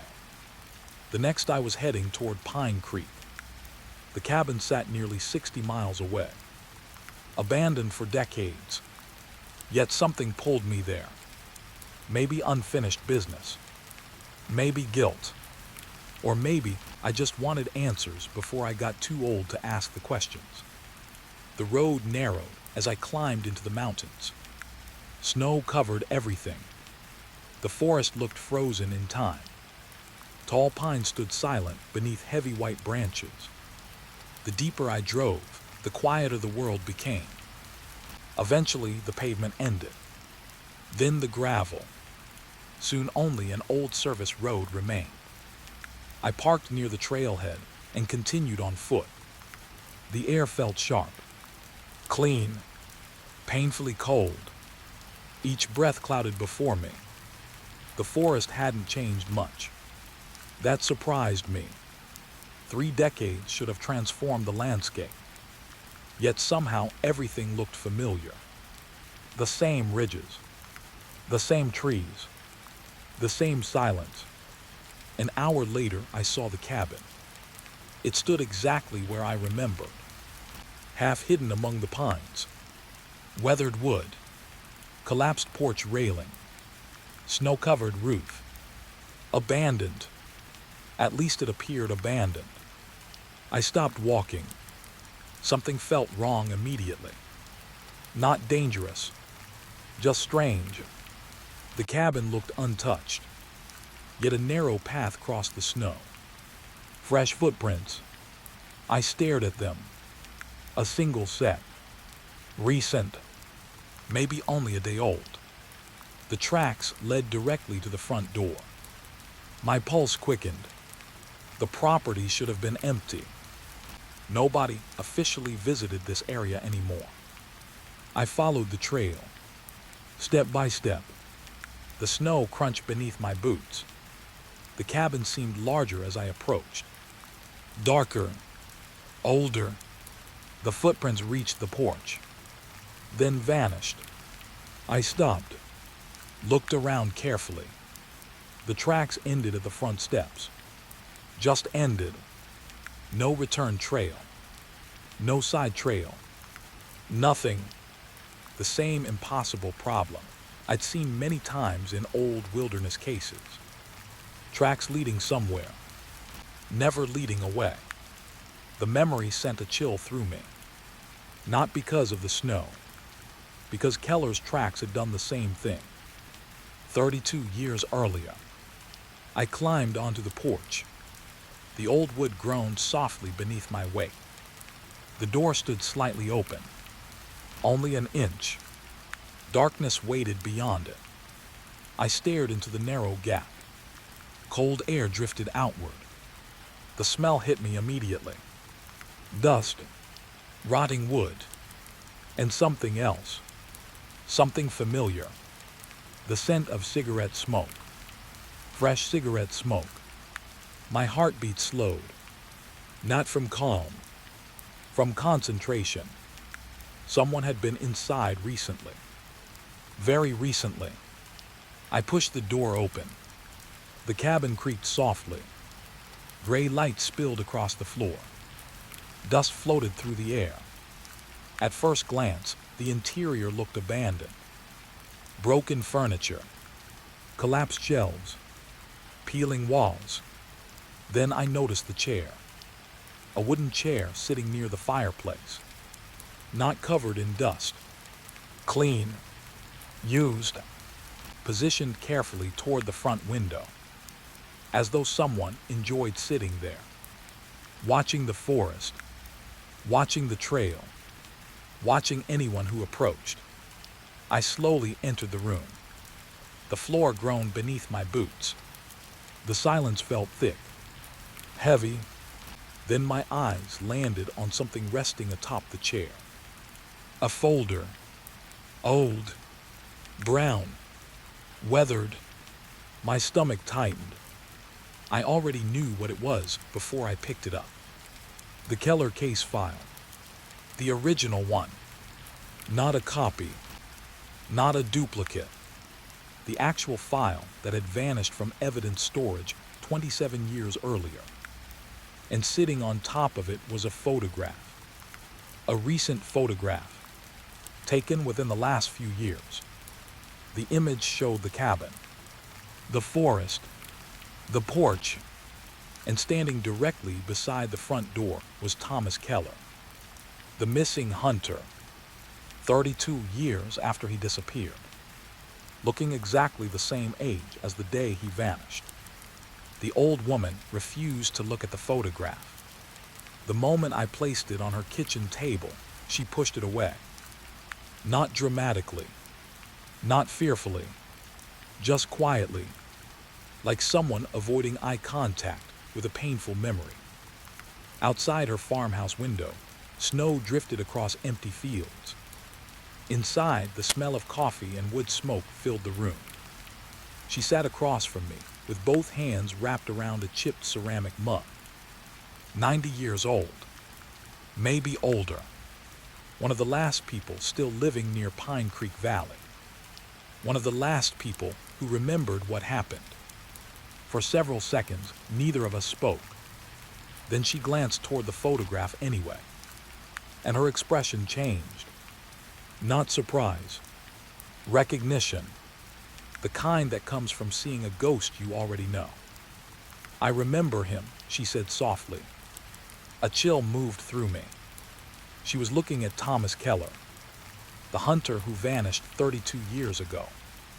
The man standing in a photograph that should not have existed. I leaned forward. How? The old woman stared out the window, watching snow tumble across the yard. For a moment, I thought she might refuse to answer. Then she sighed. Because he wasn't the first. The room suddenly felt colder.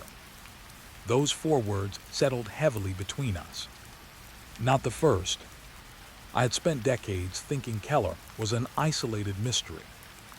One strange disappearance among hundreds. Now that certainty was beginning to crack. The woman slowly shook her head. You people only paid attention after the hunter vanished. Her voice remained calm, almost tired, but things were happening long before that. I listened carefully. Outside, the wind pressed softly against the farmhouse walls. The world felt distant, as though the valley itself were leaning closer to hear. The woman introduced herself as Martha Green. Back in the 70s, her family owned a ranch near the forest boundary. She had lived in Pine Creek Valley almost her entire life. long enough to watch neighbors grow old, long enough to watch some disappear. What kind of things? I asked. Martha stared into her coffee. For several seconds, she seemed unsure where to begin. Then she surprised me. It started with the silence. I frowned. The silence. She nodded. Animals. A strange answer. Yet something about the way she said it held my attention. She explained that years before the disappearances, people began noticing unusual changes in the valley. Birds stopped nesting near certain areas. Elk changed migration routes. Coyotes avoided specific sections of forest. At first, nobody thought much about it. Animals behaved strangely all the time. But eventually, the pattern became impossible to ignore. The deeper valleys grew quiet.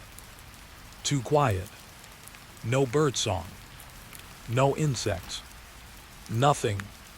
Entire stretches of forest felt empty, as though life itself had moved elsewhere. I listened carefully. The description felt familiar. As a ranger, I had experienced that kind of silence before. Most wilderness areas contain constant sound. Wind, birds, animals, movement. When those sounds vanish, people notice. Instinctively.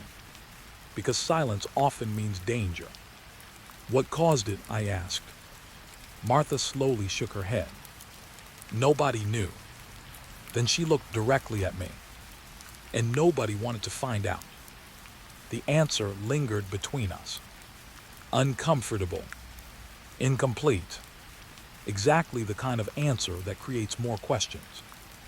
I showed her another photograph from the case file. The abandoned hunting cabin. The one hidden deep in the forest. The one connected to Keller's disappearance. Her expression darkened immediately. She recognized it. I could tell. That place had a reputation, she said quietly. What kind of reputation? Again, she hesitated. Then she leaned closer. When I was a girl, parents warned us about that valley. I remained silent, letting her continue. They said people sometimes followed voices into the trees. The words settled heavily in the room. I had expected ghost stories, local legends. Instead, her tone remained matter-of-fact, like someone discussing weather. Not superstition. Memory. Voices, I asked. She nodded. Usually someone familiar. A knot formed in my stomach. Martha described hikers hearing family members calling their names. Hunters hearing friends nearby. Children hearing parents. Always from deeper within the forest. Always just beyond sight. Most people ignored it. Some followed. A few never returned. The old woman paused. The wind rattled the windows. For a brief moment, neither of us spoke. Then she said something that immediately caught my attention. The Bennett family heard them too. I looked up. The Bennett family. Martha nodded slowly. The name meant nothing to me. Yet something about her expression made my pulse quicken. She stood carefully, crossed the room, opened a dusty cabinet. After several moments, she returned carrying an old newspaper clipping. Yellowed, fragile. She handed it to me. The headline immediately caught my eye. Local family missing. The article dated back nearly 40 years. A father, a mother, 2 children, vanished from their farmhouse overnight. No signs of struggle. No evidence of departure. No bodies. Nothing. The case sounded disturbingly familiar. I read every line, then looked up. I've never heard of this. Martha wasn't surprised. Most people haven't. She explained that the Bennett disappearance had happened before computers, before national databases, before 24-hour news cycles. The family simply vanished. Interest faded. Life moved on, at least for everyone except the people who lived there, because they remembered what happened beforehand. The strange events, the odd behavior, the warnings, the silence. Martha slowly pointed toward one section of the article, a quoted statement from a neighbor. I read it carefully, 3 times. The words sent a cold sensation down my spine. They kept saying someone was standing near the tree line. I looked up. Martha nodded. Every witness had described the same thing.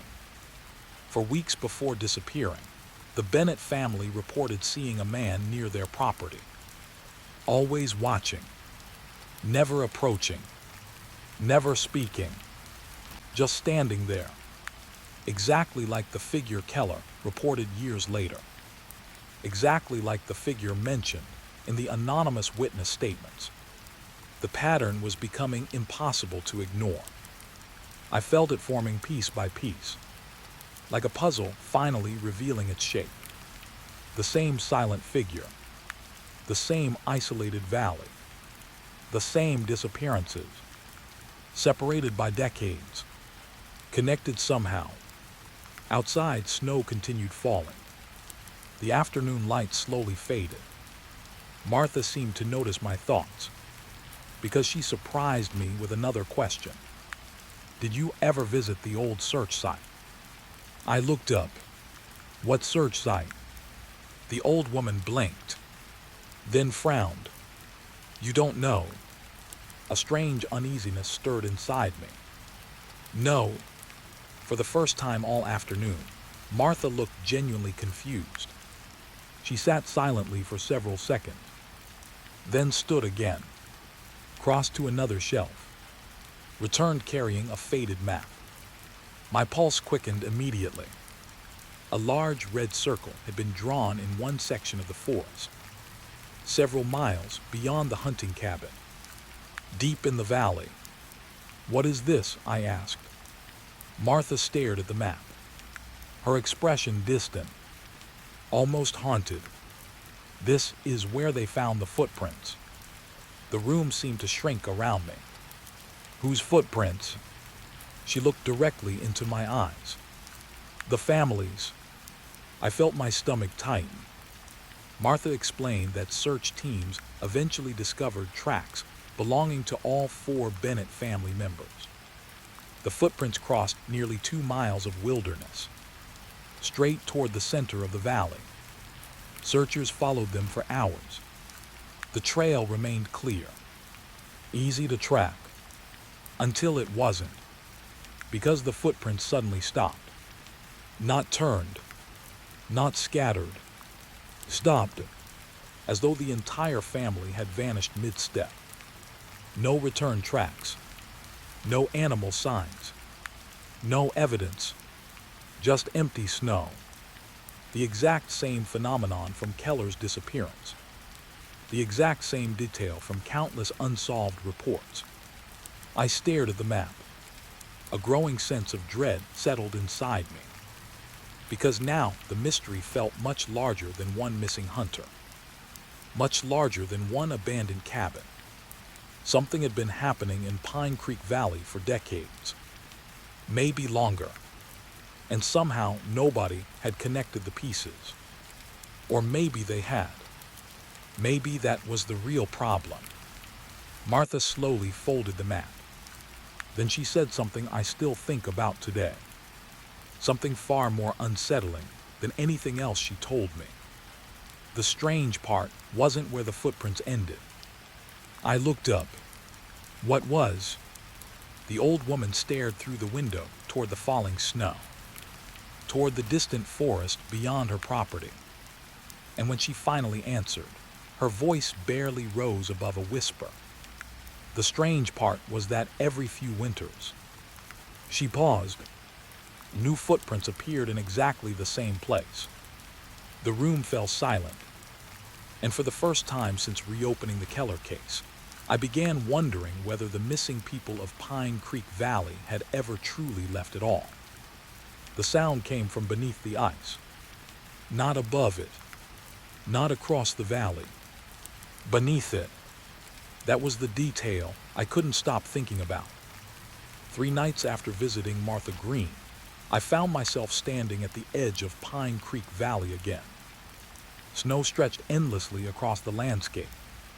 The mountains looked larger than I remembered. Darker too. The winter sky hung low overhead. Gray clouds pressed against the peaks. Everything felt heavy, silent, waiting. I should have stayed home. A retired ranger had no business chasing ghosts through frozen wilderness. But the map Martha showed me kept pulling me back. The place where the Bennett family's tracks ended. The place where new footprints supposedly appeared every few winters. I needed to see it myself.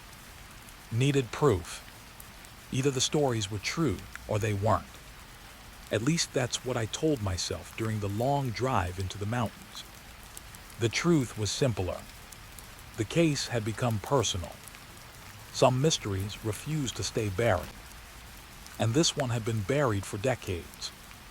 I parked near the old trailhead shortly after noon. The same trail used by search teams years earlier. The same trail that eventually led toward the center of the valley. Cold air burned my lungs as I stepped from the truck. The forest stood motionless. No wind. No birds. No distant animal sounds. Nothing. That silence hit me immediately. Martha had been right. The deeper portions of Pine Creek Valley felt wrong. Not dangerous. Wrong. As if something natural had been removed. Something essential. I adjusted my backpack and started walking. Snow crunched beneath my boots. The sound echoed strangely through the trees. The farther I traveled, the quieter everything became. Hours passed. The sun drifted lower. Shadows stretched across the snow. Eventually, I reached the location marked on Martha's map. A wide clearing surrounded by thick pine forest. Nothing remarkable at first glance. Just snow, trees, frozen earth. Yet my pulse quickened immediately, because something stood in the center of the clearing. A wooden marker. Old, weathered, half buried in snow. I approached carefully. The wood looked decades old. Carved into its surface were several names. The Bennett family. Search team members. Dates. Notes. Messages. I recognized the purpose instantly. Searchers had left it behind. A reference point. A memorial. A reminder. People often create markers like this when searching for the missing, especially when hope begins fading. I brushed snow away from the base, then noticed something strange. Fresh footprints. My stomach tightened. The tracks circled the marker. Several complete loops. Someone had been here recently. Maybe days ago. Maybe less. I followed the trail with my eyes. The footprints continued toward the eastern side of the clearing, then vanished beneath drifting snow. I stood slowly. The feeling of being watched returned. The same sensation I experienced at the cabin. The same sensation that appeared throughout this investigation. No evidence. No sound. Just instinct. Years in the wilderness teach you to trust instincts, even when they make no sense. Especially then. I spent the next hour examining the area. Nothing unusual appeared. No campsites. No shelters. No hidden cabins. Only snow and trees. Eventually, frustration replaced curiosity. Maybe I had come all this way for nothing. Maybe the stories were exactly that. Stories, old memories distorted by time. I was preparing to leave when I heard it. A faint cracking sound. Somewhere ahead. I froze. The noise came again. Sharp, brief, ice. My eyes moved toward the far side of the clearing.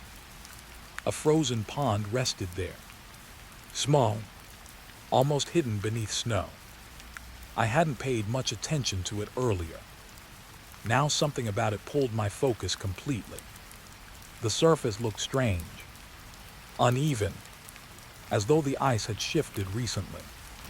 I approached carefully. Each step felt heavier. The closer I got, the more uneasy I became. The pond measured perhaps 40 feet across. Not large, yet standing beside it felt strangely intimidating. The ice stretched smooth and white beneath the snow, except for one section near the center. A dark patch, barely visible. I crouched near the shoreline, studied it carefully. The dark area appeared trapped beneath the ice itself, something frozen below the surface. At first I assumed it was vegetation, a fallen branch. Then I noticed the shape. Too straight, too organized. My heartbeat quickened. I retrieved binoculars from my pack. Focused carefully. The object beneath the ice slowly sharpened. For several seconds, my brain refused to understand what I was seeing. Then recognition hit. A wooden ladder, submerged beneath the frozen pond. I lowered the binoculars, confused. Why would a ladder be beneath the ice? Who put it there? More importantly, what had it once led to? The questions multiplied rapidly. I walked around the shoreline searching for clues. Eventually, I found something. A rusted metal ring protruding from the ice near one edge. Attached to a cable. The cable disappeared beneath the frozen surface. I stared at it. An old mechanism. Deliberate. Constructed. This wasn't natural. Someone had built something here. Long ago. The discovery reignited my curiosity. For the first time all day, I felt close to an answer. Then the sound came. Soft, faint, almost impossible to hear. A voice. My body locked instantly. The sound drifted across the pond. Muffled, distorted. I listened carefully. Nothing, only silence. I told myself I imagined it. The mind plays tricks in isolated places, particularly when surrounded by old mysteries. I began turning away. Then the voice returned, clearer this time. A whisper, coming from beneath the ice. Every muscle in my body tightened. The sound wasn't loud. It wasn't threatening. That somehow made it worse. It sounded human. A person speaking softly from underneath the frozen pond. I moved closer despite every instinct telling me not to. My boots slid across the snowy edge. The whisper continued. Fragments of words. Broken sounds. Impossible to understand. I knelt carefully, pressed one gloved hand against the ice. Listened. The whisper stopped. For several seconds, nothing happened. Then another sound emerged. A knock. One slow tap beneath the ice. My hand jerked away immediately. The clearing seemed to shrink around me. My pulse hammered inside my ears. Logic battled fear. There had to be an explanation. Shifting ice. Underground water movement. Anything. Yet deep down I knew something wasn't right. The knock came again. Tap. This time from directly below me. I stood quickly. Backpedaled toward shore. The pond remained perfectly still, silent once more. A brief gust of wind swept through the clearing. The first wind I'd felt all day. Snow drifted across the surface. And that's when I saw them. Shapes beneath the ice. Several dark forms, standing upright, motionless, far below the frozen surface. My breath caught. The distance made details impossible to see. Yet they looked unmistakably human. 1, 2, 3, maybe more. The snow shifted again. The shapes vanished, hidden beneath layers of frost and ice. I stared for several seconds, unable to move, unable to think. Then survival instinct finally returned. I stepped backward, then another step, and another. Something inside me understood a simple truth. Whatever answers existed here, I wasn't ready for them. The sun was already sinking. Darkness approached quickly. Staying overnight would be reckless. I turned toward the trail, determined to leave before nightfall. Then I noticed something new. Footprints. Fresh footprints. They hadn't been there earlier. Of that I was absolutely certain. A single trail crossing the clearing, emerging from the direction of the pond, leading toward the forest. My pulse quickened. The tracks looked recent, very recent, minutes old. I followed them with my eyes. The trail disappeared between the trees, heading deeper into the valley, toward terrain untouched by roads or trails, toward wilderness, toward somewhere hidden.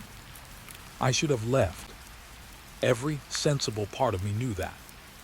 Instead, I followed. The footprints wound through the forest, always ahead, always visible. The fading light painted long shadows between the trees. The silence returned, heavy, oppressive. The trail continued for nearly half a mile, then suddenly stopped, exactly as Martha described, exactly as the search teams reported decades earlier.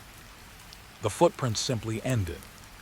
No return tracks, no turns, no explanation. One step, then nothing. I stood there staring at the final print. Snow surrounded me on every side. The forest remained perfectly still. And for the first time, I noticed something carved into a nearby tree.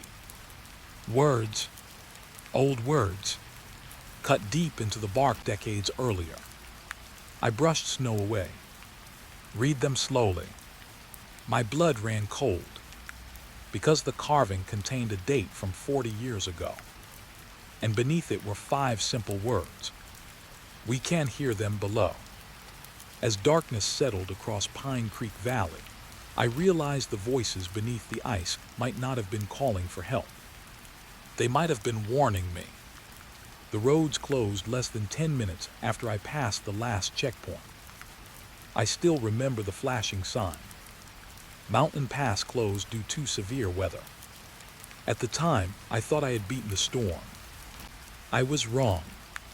The snow caught me anyway. One moment I was driving through light flurries. The next, the world disappeared behind a wall of white. My windshield became a moving curtain of snow. The highway vanished. The mountains vanished. Everything vanished. Only the narrow beam of my headlights remained. I tightened my grip on the steering wheel. The tires slipped slightly. Not enough to lose control. Enough to make me nervous. I had spent 12 years traveling as a salesman. Long highways, small towns, cheap hotels, bad coffee. Storms were part of the job. But something about this one felt different. The weather wasn't simply getting worse. It felt like it was swallowing the landscape. The radio crackled with emergency warnings. Road closures, Accidents, avalanche risks. Then even the radio signal disappeared. Static filled the car.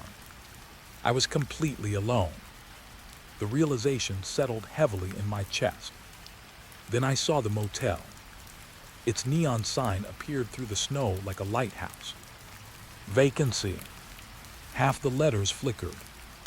The building sat beside the highway. Small, old, isolated.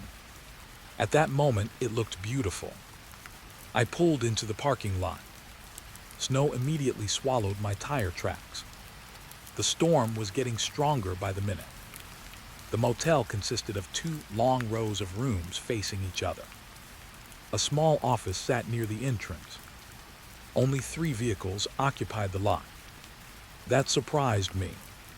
A storm this bad should have filled every room. I grabbed my suitcase and hurried through the snow. The wind howled around the buildings. The office door opened with a loud creak. Warm air greeted me. Along with silence, the lobby looked frozen in another decade. Wood-paneled walls, old magazines, a faded carpet, a grandfather clock ticking quietly in the corner. Behind the desk stood a thin, elderly man. Gray hair, pale skin, expressionless eyes. He looked up as I entered. Not surprised, not welcoming, just calm, like he'd been expecting me. "Storm caught you?" he asked. His voice sounded soft, almost tired. "Yeah." He nodded. No smile, no small talk. Just reached beneath the counter and produced a registration card. I filled it out.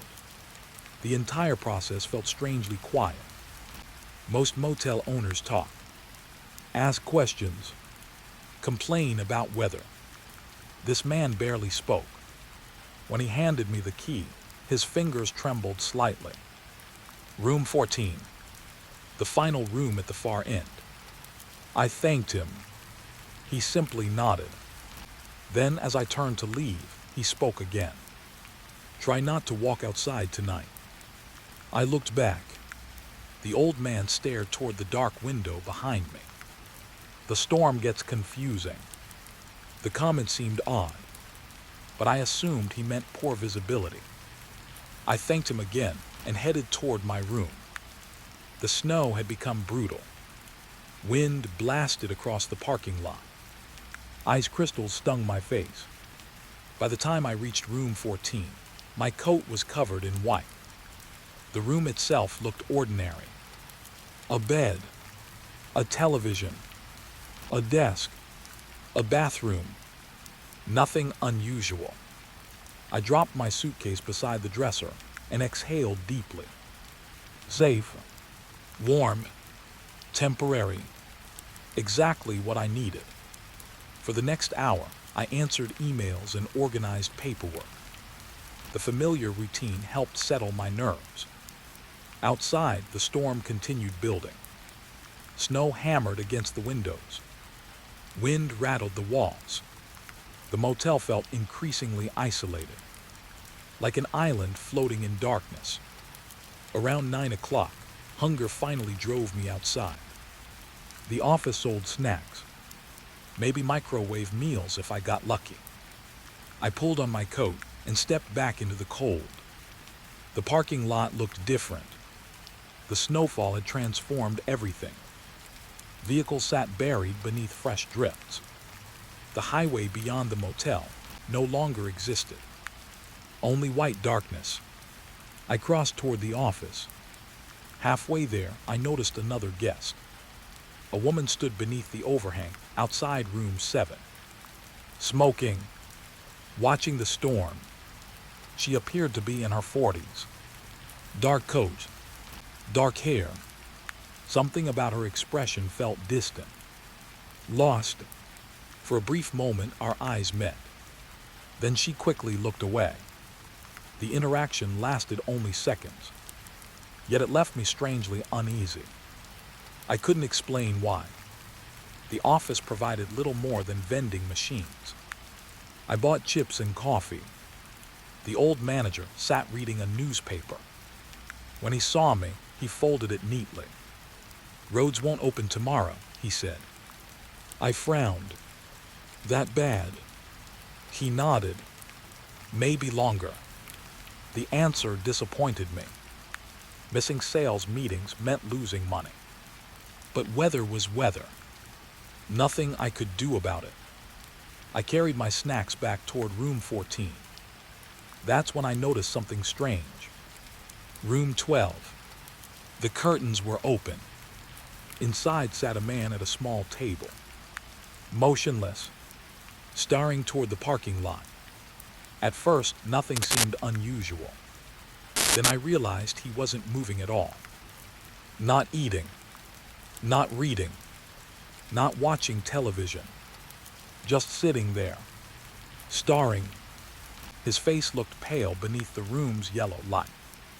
For some reason, I couldn't stop looking. Then suddenly the man turned. Our eyes met through the glass. A cold sensation slid down my spine. His expression didn't change. No smile. No acknowledgement. Nothing.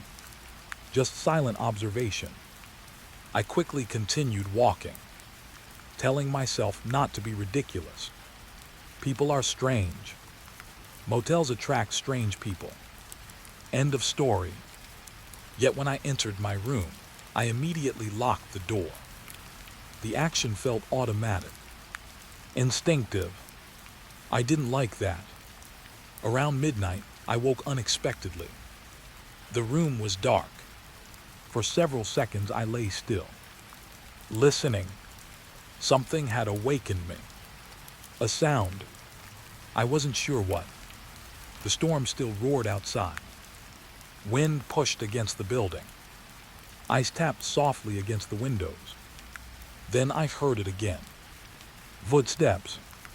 Outside my room. Slow. Measured. Moving along the walkway. I checked the clock. 12:17 a.m. The footsteps continued. One room after another. Steady. Patient. The sound didn't immediately alarm me. Guests moved around all the time, especially during storms. Still, something felt odd. The footsteps never paused, never changed pace, just continued along the row of rooms. I sat up, listening carefully. The sound eventually faded into the distance. Silence returned. I almost relaxed.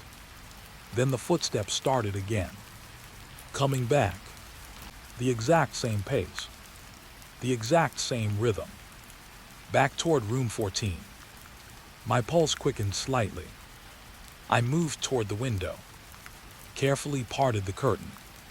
The walkway outside sat empty. No one there. Yet the footsteps continued. Crunch, crunch, crunch. Approaching. Invisible. Moving through fresh snow. The sound stopped directly outside my door. Every muscle in my body tightened. For several seconds, nothing happened. Then came a soft knock. One tap. Barely audible. I stared at the door, waiting. The knock never repeated. Eventually, curiosity overcame caution. I opened the door. The freezing wind rushed inside immediately. The walkway stood empty. No person. No movement. Nothing. Just snow. Then I looked down. Fresh footprints crossed the white-covered ground. My stomach tightened. The tracks approached room 14, stopped at my door, and never left. I stared at them for several seconds. The snow around them remained untouched. No return trail. No second set of tracks. Only footprints arriving, never departing. A cold feeling settled deep inside me. Not fear. Not yet. Just uncertainty. the same feeling a person gets when something small refuses to make sense. I shut the door, locked it again, pulled the curtain closed, tried convincing myself there had to be a reasonable explanation. Wind, drifting snow, poor visibility, anything. Yet sleep didn't come easily after that. And sometime around 3 in the morning, I noticed something even stranger. The room across the parking lot. Room 12. The same room where I'd seen the silent man. Its curtains remained open. The light still burned. The chair still faced the window. But now the chair was empty.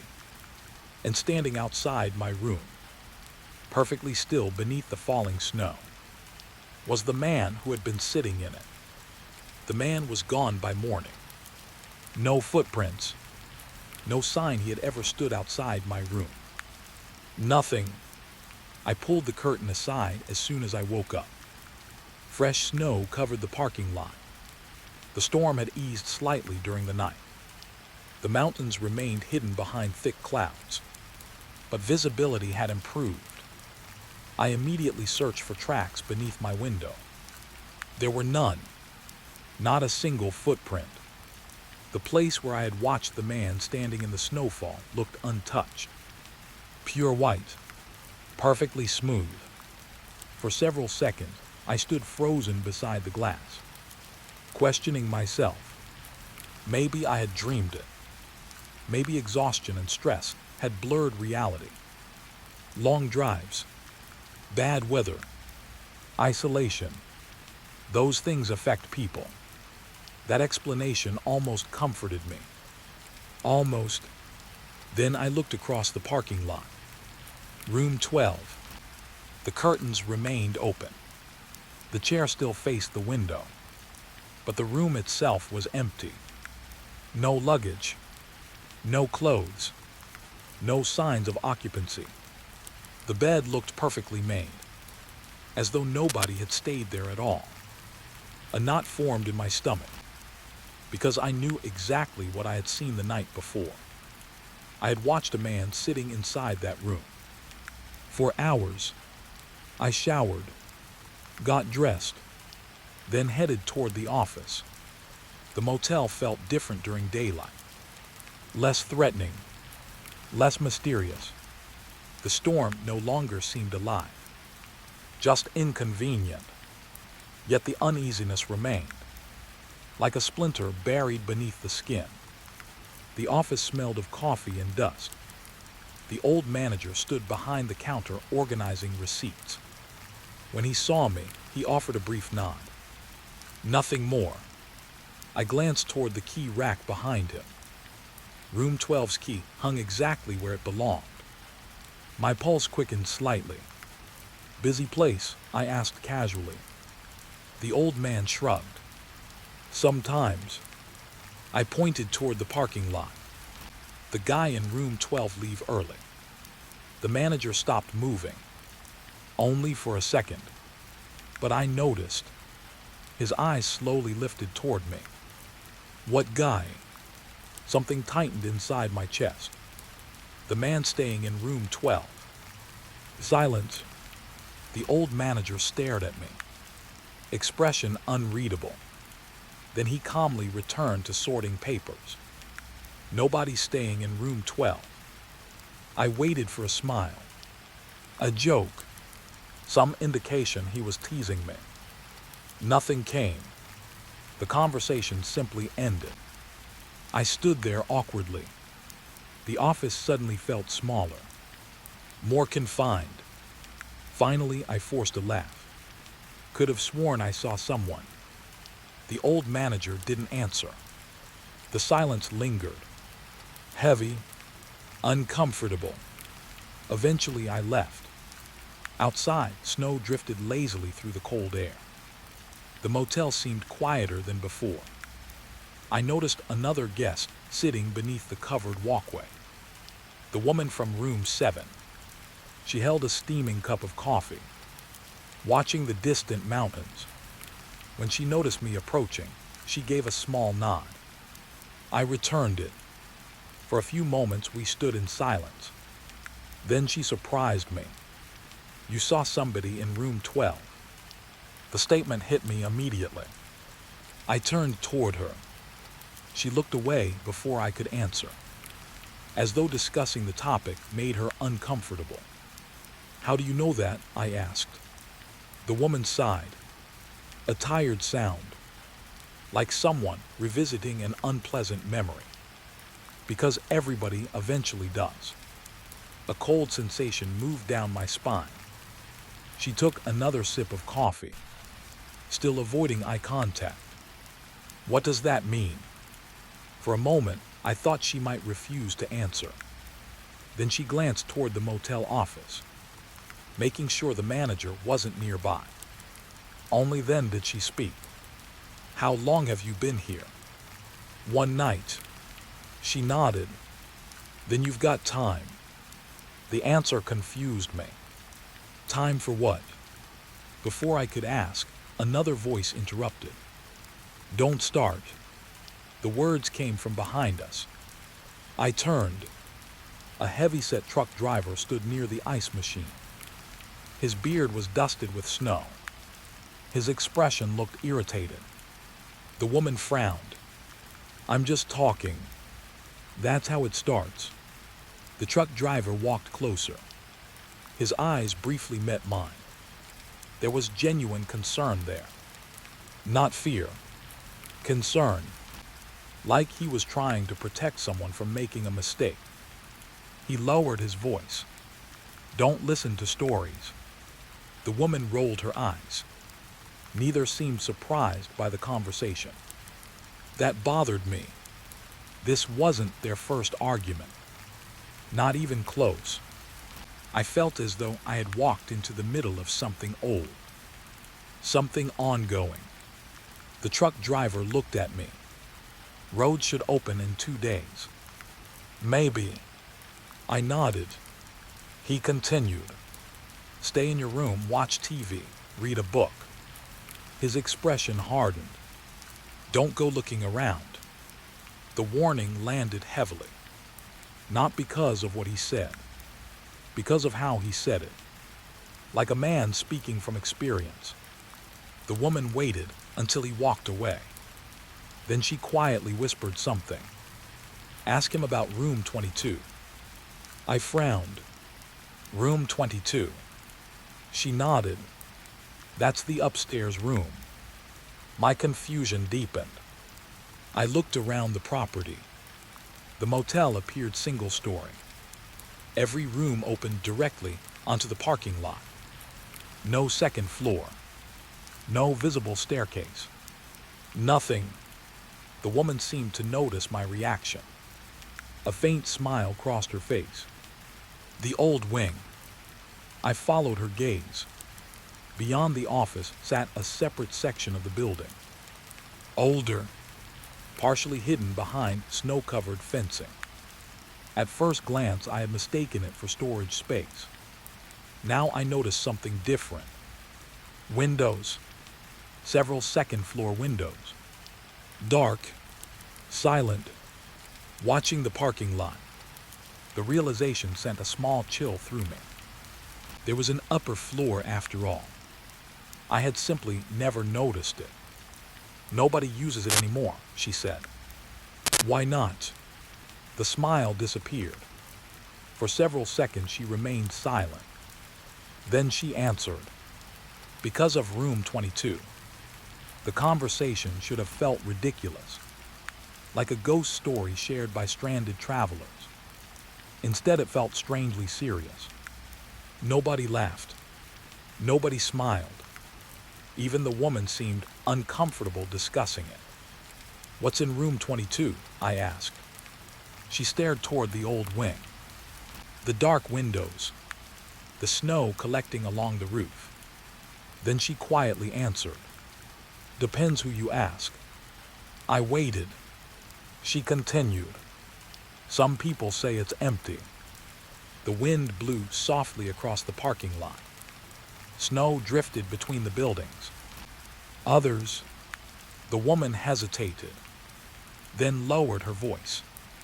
Others say somebody is still inside. The words settled heavily between us. I found myself looking toward those upper windows again. Something about them bothered me.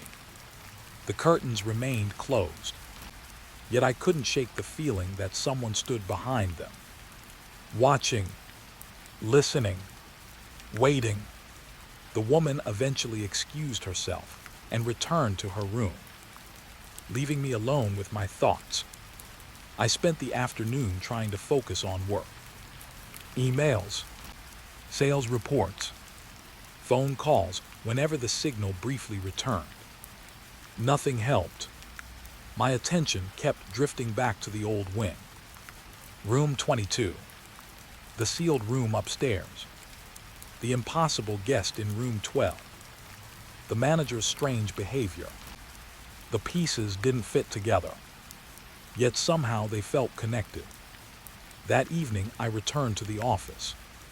The old manager sat reading again. The same newspaper. The same chair. The same expression. I tried sounding casual.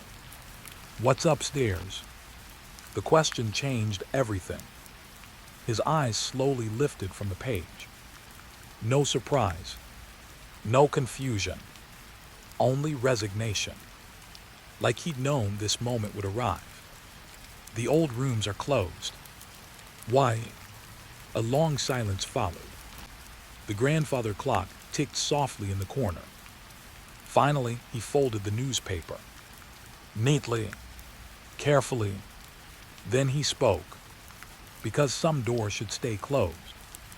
The answer irritated me. Maybe more than it should have. I wasn't a child. I wasn't asking for ghost stories. I wanted facts. Yet his expression made further questions feel impossible. The conversation ended there. Or should have. As I turned to leave, the manager spoke one final time. His voice barely above a whisper. "Whatever you hear tonight." I stopped, slowly turned back. The old man stared toward the snow-covered windows. Not at me. At the darkness beyond. "Don't answer it." The words followed me all the way back to room 14. And sometime after midnight, while the storm quietly returned to the mountains, I finally understood why people kept talking about the upstairs room. Because from somewhere above the motel ceiling, a woman began softly knocking on a door.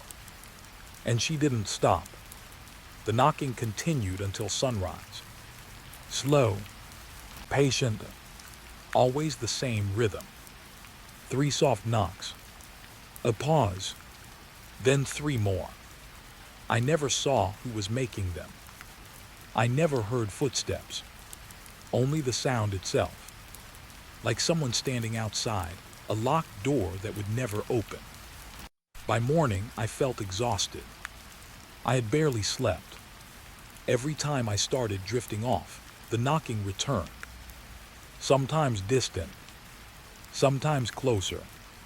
At one point, I could have sworn it was directly above my bed. When daylight finally arrived, the noise vanished. Just like that. No final knock. No fatting footsteps. Only silence. I sat on the edge of the mattress for several minutes. Listening. Waiting. Nothing. The storm had weakened again. Gray light filtered through the curtains. For the first time since arriving, I seriously considered leaving on foot. Not because I believed in ghosts. Not because of the strange stories. Because something about this place felt wrong. Deeply wrong. The feeling wasn't dramatic. It wasn't panic. It was the quiet instinct that tells you not to trust a situation. The same instinct people ignore right before bad things happen. I pulled the curtain aside. The parking lot looked empty. Only 2 vehicles remained now. My car and the truck driver's rig. The woman from room 7 was gone. Her room stood open, dark and vacant. A cold sensation moved through me. Nobody had mentioned her leaving. Nobody had said goodbye. She was simply gone. I headed straight to the office. The old manager sat behind the desk, reading once again. Always reading. Always waiting. When I entered, he looked unsurprised, as though he already knew why I had come. The woman in room 7 checked out. He lowered his newspaper. For a second he seemed confused. Then he slowly nodded. Yes. Went. Early. Something about the answer felt rehearsed. Too simple. Too quick. I glanced toward the parking lot. There hadn't been fresh tire tracks. Not that I could see. Just snow. Fresh snow covering everything. The manager followed my gaze, then calmly returned to reading. Conversation over. Or at least he wanted it to be. I wasn't ready to let it end. What happened in room 22? The question lingered in the air. The old man slowly folded his newspaper. This time he looked tired. Not annoyed. Not angry. Just tired. Like someone carrying a burden for too long. You should stop asking questions. I stared at him. Why? His eyes met mine. For the first time since arriving. They always do. The answer chilled me more than I expected. Not because of what he said. Because of how sincerely he believed it.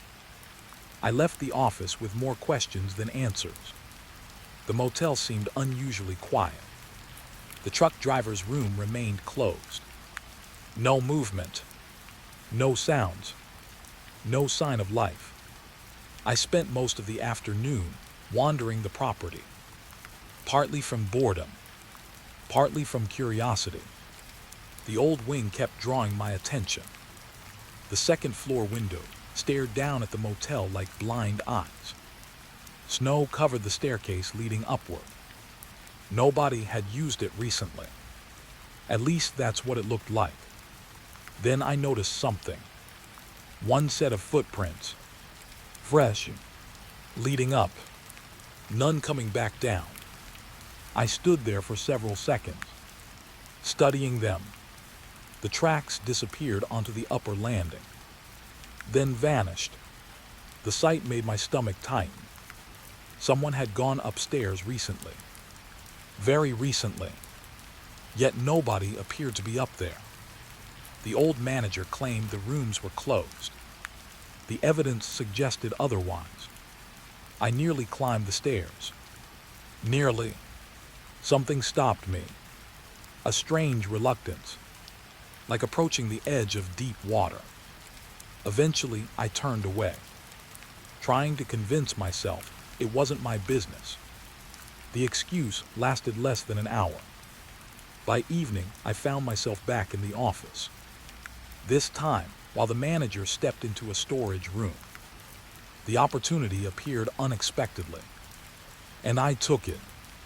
A large cabinet stood behind the counter, filled with old files, guest records, invoices, maintenance reports, decades of paperwork. I knew I shouldn't touch any of it, yet curiosity had grown stronger than caution. I opened one drawer, then another. Dust coated everything. Some folders looked older than I was. The motel's history sat stacked in fatting boxes. My eyes moved across dates, names, room numbers, years. Then something caught my attention. A newspaper clipping paperclipped to a guest form. I pulled it free. A black and white photograph stared back at me. A smiling young woman. Missing. The article described her disappearance. Regional authorities. Unsolved investigation. No suspects. No body. No answers. My heartbeat quickened, because attached behind the clipping sat a motel registration card. The same woman, same name, same signature. She had checked into this motel 3 days before disappearing. I stared at the paperwork, trying to process what I was seeing. Coincidence. It had to be coincidence. Then I found another clipping, another missing person, another registration card, and another, and another. Each file followed the same pattern. Guest, stay at motel, disappearance, investigation, no resolution. The years stretched backward. 10 years, 20 years, 30 years, dozens of names. My mouth had gone dry. The files spread across the desk, each one revealing another victim, another mystery, another life that simply ended. The realization hit me slowly. This wasn't one coincidence. It wasn't two. The pattern repeated too many times. Far too many. I flipped through additional records, searching faster now. Desperately, every discovery made things worse. A missing college student, a traveling salesman, a retired teacher, a truck driver, families, couples, individuals, all connected by a single detail. This motel, the same isolated building, the same mountain pass, the same owner. My hands trembled slightly. Then I noticed something else. The room numbers, most varied. Room 4, room 11, room 18. But one number appeared again and again. I counted 6 separate disappearances connected directly to room 22. 6, maybe more. The oldest record dated back nearly 50 years. A young couple checking in during a snowstorm. Neither was ever seen again. A loud sound interrupted my thoughts. The storage room door opening. I quickly shoved everything back into place. Barely in time, the manager returned carrying a box. For one terrifying second, I thought he knew. His eyes lingered on me, then shifted toward the cabinet. Silence stretched between us. Long, uncomfortable. Finally he spoke. Find what you were looking for. The question struck me hard. I couldn't tell whether he was asking or accusing. I was just waiting. The lie sounded weak. The old man's expression never changed. He set down the box, then quietly said something I still remember perfectly. Those names aren't the important part. A chill spread through my chest. I hadn't mentioned any names. I hadn't mentioned the files. Yet somehow he knew exactly what I had found. My voice felt smaller now. What is the important part? The manager stared toward the snow-covered windows. The fading daylight. The darkening mountains. Then he answered. The ones who disappeared aren't the problem. I felt my pulse quicken. Then what is? For several seconds he remained silent.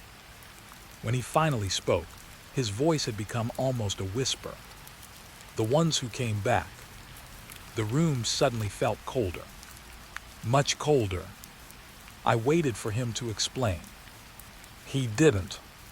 Instead, he picked up his newspaper, opened it, ended the conversation, as though he had already said too much. I returned to room 14 before darkness fully arrived. The motel felt different now. The files had changed everything. The strange guests, the empty rooms, the sealed upstairs wing. None of it felt harmless anymore. The snow began falling again after sunset. Soft at first, then heavier. The familiar isolation returned.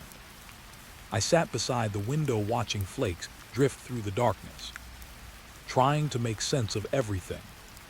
The names, the disappearances, the manager's warning, the people who supposedly came back. Hours passed.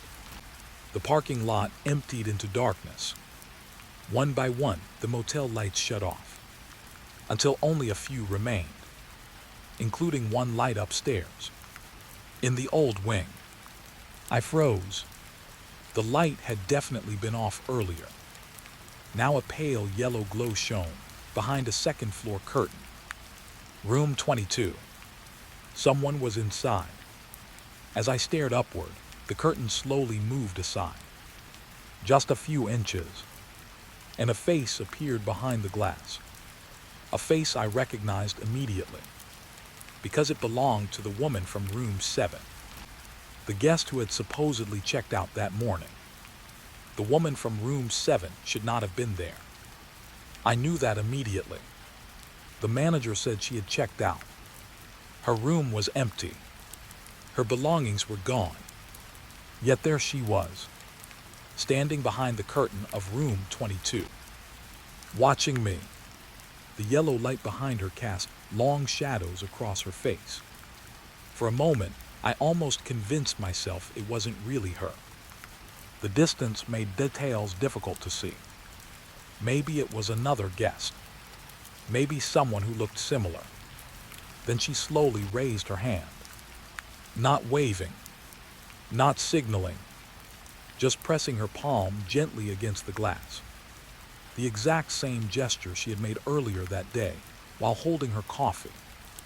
My stomach tightened. It was her. No question. I stepped closer to the window, trying to understand what I was seeing. The woman never moved, never blinked. She simply stared downward. Then the light abruptly switched off. Darkness swallowed the room.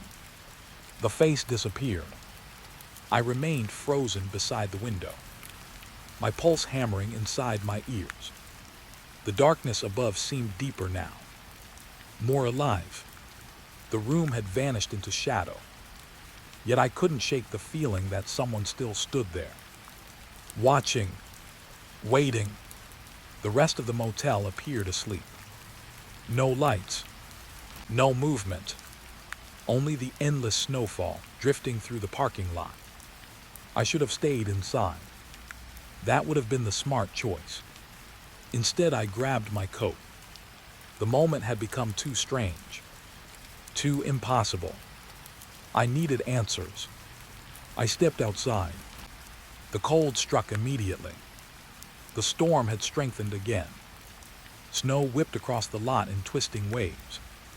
The mountains beyond the motel had disappeared completely. Only darkness remained. I looked toward the staircase leading to the old wing. Fresh snow covered every step. No footprints. No signs anyone had recently climbed them. That made no sense. I had just seen someone in room 22. The evidence should have been there. Instead, the snow remained smooth and untouched. The sight unsettled me more than the woman herself. I approached cautiously. Each step crunched beneath my boots. The wind howled through the buildings. The motel behind me felt distant now, almost unreal. The staircase groaned softly beneath my weight. One step, then another. Snow collected along the railing. The upper landing emerged from the storm. Dark windows lined the hallway. All empty, all silent, except one. Room 22. A thin strip of yellow light shone beneath the door. I stopped several feet away. My breathing felt loud. Too loud. The light remained steady. Warm, inviting, almost normal. For a brief moment, I considered knocking. The idea seemed ridiculous, yet strangely reasonable compared to everything else. Before I could decide, I heard something inside. A voice, soft, muffled, a woman speaking. The words were impossible to understand, but the tone carried through the door. Calm, gentle, as though she were having a conversation. I moved closer. The voice continued. Another voice answered. A man's voice this time. Then another, and another. My skin prickled. There were multiple people inside. Several, maybe more. The realization confused me. The room wasn't supposed to be occupied. The entire floor was supposedly closed. Yet it sounded crowded, like a gathering hidden behind a locked door. I pressed my ear against the wood. The conversation stopped instantly. Silence. Complete silence. Every voice vanished at once. The sudden absence felt unnatural, as though the room itself had noticed me listening. I slowly stepped backward. The hallway seemed colder now. The light beneath the door remained visible, yet no sound came from within. Then something moved. A shadow crossed beneath the gap. My heart skipped. Someone was standing directly on the other side. Watching. The realization hit me immediately. I wasn't observing them anymore. They were observing me. I backed away. Another step. Then another. The door handle slowly turned. Not violently. Not suddenly. Just a slow, deliberate movement. The metal clicked softly. I didn't wait. I turned and hurried down the staircase. The storm swallowed me almost immediately. Wind pushed against my body. Snow blasted across my face. By the time I reached the parking lot, I was breathing hard, embarrassed by my own fear, yet unable to shake it. Something had been behind that door. Something very real. The office light still glowed. I headed straight toward it. The old manager looked up when I entered. His expression changed the moment he saw my face. Not surprise. Recognition. As though he'd seen this exact look before. Many times. You went upstairs. It wasn't a question. I nodded. The old man sighed deeply, then closed his newspaper. For once, he seemed willing to talk. Sit down. I obeyed. The warmth of the office felt comforting. Safe. Outside, the storm continued building. Snow rattled against the windows. The manager stared toward it for a long moment, then finally spoke. People think the motel is the problem. His voice sounded tired, older than before. They're wrong. I listened carefully. The motel only waits. A chill moved through me. What does that mean? The old man folded his hands, his eyes fixed on the grandfather clock. Tick, tick, tick. Everybody who arrives here is running from something. The clock continued. The weather, a bad decision, a broken marriage, debt, grief. His gaze shifted toward me. Regret. I remained silent, because part of me understood exactly what he meant. Traveling had become an escape for me long before it became a career. The old man continued. The storm finds people at the right moment. The explanation sounded absurd, yet something about his voice made it difficult to dismiss. The ones upstairs, he said quietly. They stopped leaving. My stomach tightened. What are they? The manager looked toward the window, toward the swirling darkness outside. Then he answered. Guests. The simplicity of the answer disturbed me. I wanted something supernatural. A ghost story. A curse. Anything. Instead, he spoke as though they were ordinary people. Guests who simply never checked out. The clock continued ticking. The office grew silent. Finally, I asked the question that had haunted me all day. Why doesn't anyone stay twice? The old man looked at me. For the first time, genuine sadness appeared in his eyes, because he already knew the answer, and perhaps knew I was close to learning it too. When people leave, he paused. Part of them stays. The words settled heavily in the room. Then a loud crash echoed from outside. Both of us turned. A power pole near the highway had collapsed. Sparks briefly illuminated the storm. Blue flashes danced across the darkness. Then everything went black. The motel lost power. The office disappeared into darkness. Only the storm remained. The old manager stood immediately. His flashlight clicked on. A narrow beam cut through the room. "Stay here," he said. Then he left. The door closed behind him. I was alone. The flashlight beam disappeared into the snow. Minutes passed. Maybe 10. Maybe 20. The storm grew louder. The darkness seemed endless. Then I noticed something. A light, far beyond the motel. Deep within the blizzard. A single yellow glow. Moving. At first I assumed it belonged to a vehicle. Then I realized it was approaching on foot. Slowly, steadily, the figure carried an old lantern. Its light swayed gently with each step. I pressed closer to the window. The storm obscured details. Yet the person kept coming. Closer, closer.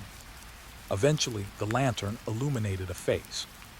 And my blood ran cold, because the man walking through the snow was wearing my coat. My face, my hair, my exact expression. It was me, or something that looked exactly like me. The figure continued approaching the motel. Not hurried, not threatening, almost peaceful, like someone returning home after a long journey. Then another lantern appeared behind him, and another, and another. Dozens of lights emerged from the storm. A line of silent figures walking toward the motel. Every one of them looked familiar. The woman from room 7, the man from room 12, the truck driver, faces from the newspaper clippings, the missing guests, the vanished travelers, all walking calmly through the snow. And leading them was the version of me, the version that had already decided to stay. The first thing that bothered me wasn't the cabin. It was the way nobody wanted to talk about it. 3 people had disappeared over the last 12 years near that stretch of forest. Not in the same year. Not even under the same circumstances. One was a hiker. One was a hunter. One was a woman driving through the mountains during a snowstorm. Different ages, different backgrounds, different seasons. The only thing connecting them was a small patch of wilderness buried deep in the northern hills. And somewhere inside that patch of wilderness sat a cabin nobody seemed eager to mention. I found it while researching material for my true crime podcast. At first it looked like nothing, just another forgotten location attached to a handful of missing person reports. I expected to spend an hour reading documents before moving on to another case. Instead, I spent 3 weeks digging deeper. The more I searched, the stranger things became. Police reports stopped abruptly. Witness statements vanished from public records. Local newspaper articles referenced details that no longer existed anywhere else. It felt less like a cold case, and more like something people had quietly agreed to forget. That alone was enough to get my attention. A month later, I was driving through heavy snow toward the mountains. The cabin's location sat on my dashboard GPS. Outside, pine trees crowded both sides of the road. Their branches sagged beneath fresh snow. Gray clouds hung low overhead. The farther I drove, the fewer signs of life I saw. No houses, no gas stations, no traffic, just miles of white wilderness. The kind of place where a scream could disappear forever. I kept telling myself I was chasing a story. Nothing more. That explanation worked for most of the drive. Then I reached the town nearest the cabin. The place looked frozen in time. A few old buildings lined the main road. A grocery store, a diner, a gas station. Snow covered everything. Even in daylight, the town felt strangely quiet. I stopped at the diner first. Small towns always had stories. People talked, especially when outsiders asked questions. Inside, only 4 customers sat scattered around the room. An old radio played softly near the kitchen. The smell of coffee drifted through the air. I ordered lunch and casually brought up the missing persons cases. At first, nobody reacted. Then one of the older men looked up from his coffee. Only for a second. But I noticed. The room felt different after that. Not tense, just uncomfortable. Like I had accidentally mentioned something personal. "Ever heard of the old cabin near Black Pine Ridge?" I asked. The waitress froze. Only briefly. Then she forced a smile. "What cabin?" I told her the coordinates. Her smile disappeared. The old man near the window slowly stood up. He left money on the table, then walked out without finishing his coffee. I watched him through the glass as he crossed the snowy street. He never looked back. That was the moment I realized the stories might be bigger than I thought. People weren't avoiding the topic because it was boring. They were avoiding it because it frightened them. After lunch, I visited the local library. The building was small. Most of its shelves looked older than I was. An elderly librarian helped me locate archived newspapers. She seemed friendly until I mentioned Black Pine Ridge. Then her face changed. Not dramatically, just enough. The kind of expression someone makes when an old wound suddenly aches. "You shouldn't stay there," she said quietly. I smiled.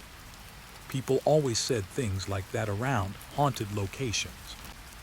Usually it meant nothing. But she didn't look superstitious. She looked concerned. "Why?" I asked.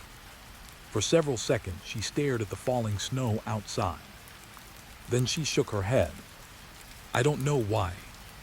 The answer felt honest. That bothered me more than any ghost story could. Before leaving, she handed me an old newspaper clipping. No explanation. Just a folded piece of yellow paper. I thanked her and returned to my truck. Snowflakes drifted across the windshield. The clipping described a hunter who disappeared in 1998. Search teams spent weeks looking for him. They never found a body. Never found equipment. Never found tracks leading away from the area. One sentence had been circled in red ink. Witness reported seeing lights near abandoned property night before disappearance. I read that sentence 3 times. Then I checked the address. The abandoned property was the cabin. A cold feeling settled into my stomach. Not fear. Not yet. Just the sense that pieces were starting to connect. And I wasn't sure I liked the picture they were forming. The road to Black Pine Ridge began several miles outside town. A narrow path cut through dense forest. Snow covered most of it. My tires slipped several times before finding traction again. Dark trees closed around me. Soon the town vanished behind the forest. My radio signal faded, then disappeared completely. Silence filled the truck. Only the engine remained. The farther I drove, the darker the woods seemed. even though afternoon light still filtered through the clouds. Eventually, I saw the cabin. At first, it appeared between the trees like a shadow, then slowly emerged from the snowfall. It was larger than I expected. 2 stories, weathered wood, a stone chimney, several broken windows, snow piled high against the walls. The structure looked abandoned, yet something about it felt wrong. Not dangerous, occupied. I couldn't explain why. The sensation arrived instantly, as though someone stood behind one of those dark windows watching me arrive. I parked near the front. The engine shut off. Silence returned. Real silence, the kind found only in remote places. I stepped into the snow. Cold air bit my face. For a moment, I simply stared at the cabin. Nothing moved. No lights. No sounds. No footprints. Yet that strange feeling remained. The feeling of being observed. I grabbed my equipment bag and approached the porch. Each step crunched loudly in the snow. The sound seemed unnaturally clear, like the forest was listening. Halfway to the door, I noticed something. A single footprint. Fresh. Very fresh. I stopped moving. The print sat only a few feet from the porch. Sharp edges. No snow accumulation inside it. Someone had made it recently. Maybe within hours. I looked around. Nothing. Just trees. Wind. Falling snow. The footprint continued around the side of the cabin, then vanished behind the structure. I followed it with my eyes, and that's when I noticed something else. A faint glow. Not inside the cabin. Not outside either. Just a brief flicker of light through the trees behind it. Gone before I could focus on it. I stood completely still. My pulse quickened. The cabin was supposed to be empty. The property had been abandoned for years. So who was here? And why did I suddenly feel like I had arrived exactly where someone wanted me to be? As the snow continued falling around me, I stared toward the trees behind the cabin, waiting, listening, wondering if the person watching me was already close enough to hear my breathing. And deep down, another question slowly began forming, one that would follow me through every moment of the investigation. What if the missing people hadn't wandered into these woods by accident? What if they had come here for the same reason I had? Because something hidden in this place wanted to be found. The photograph should not have existed. I stared at it for nearly a minute before I noticed my coffee had gone cold. The picture had been hidden inside a false bottom, beneath an old desk drawer in the cabin. Black and white, worn edges, snow-covered trees. The cabin, and standing on the porch was a man. At least I thought it was a man. The image quality was poor. The figure looked tall. Too tall. Its face was hidden beneath shadow. Across the back someone had written a date. January 17th, 1962. I checked the cabin records again. The structure wasn't supposed to have existed until 1968. Yet there it was, 6 years earlier, standing exactly where it stood today. The discovery should have excited me. As a true crime investigator, strange evidence was part of the job. Instead, a quiet discomfort settled into my chest. The same feeling I had experienced outside when I found the fresh footprint. The feeling that I wasn't uncovering history. I was uncovering something still active. Outside, snow drifted against the windows. The daylight was fading. The forest beyond the glass looked darker than before. Almost black. I forced myself back to work. Fear could wait. Evidence couldn't. Over the next 3 hours, I searched every room. The cabin appeared abandoned, yet signs of life kept appearing. A newer flashlight hidden beneath a bed. Food wrappers less than 5 years old. Fresh batteries. A hunting knife sharpened recently. None of it made sense. Nobody officially owned the property anymore. No caretaker. No tenants. No visitors. Yet somebody had clearly been here. Not once. Repeatedly. For years. Night arrived quickly. The temperature dropped. Wind rattled the walls. I started a fire in the stone fireplace. The flames brought temporary comfort. Warmth always makes fear seem smaller. At least for a little while. I sat beside the fire, reviewing old missing person reports. One by one, patterns emerged. Not obvious patterns. The kind that only appear after staring at documents for hours. Several disappearances occurred during severe winters. Most happened within 20 miles of the cabin. Victims varied greatly. Hunters, travelers, hikers, campers, a school teacher, a truck driver. No clear connection, except location and timing. Winter, always winter.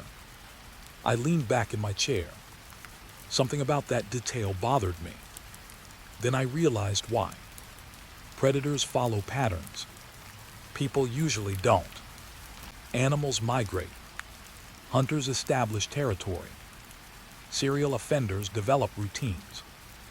Winter wasn't random. It was a season, a condition, a hunting ground. The thought made my skin crawl. I closed the file and stared into the fire. Outside, the wind howled through the trees. The sound reminded me of distant voices. For a moment, I almost laughed at myself. The forest was affecting me. Long hours. Isolation. Too many disturbing case files. That was all. Then something moved outside the window. I froze. The movement lasted less than a second. A shadow crossing snow. Nothing more.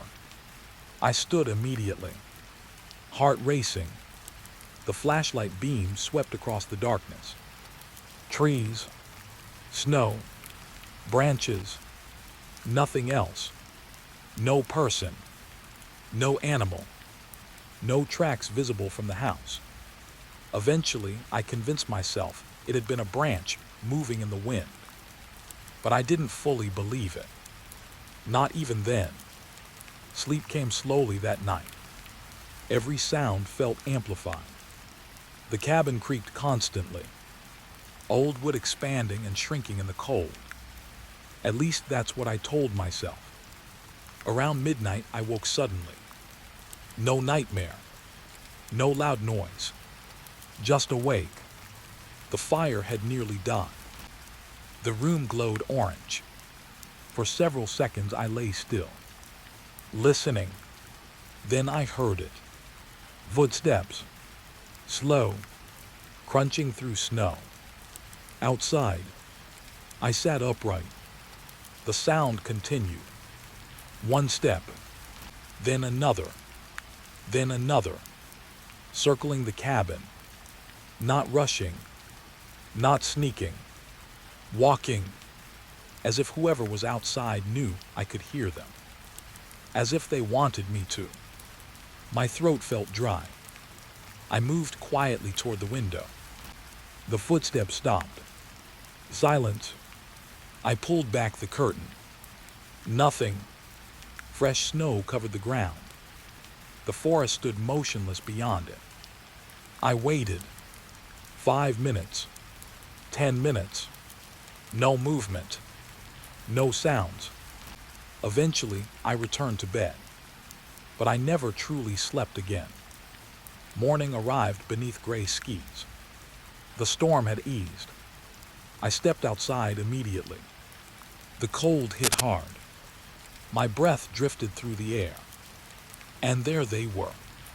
Tracks, dozens of them, circling the cabin, exactly where I had heard footsteps. I followed them carefully.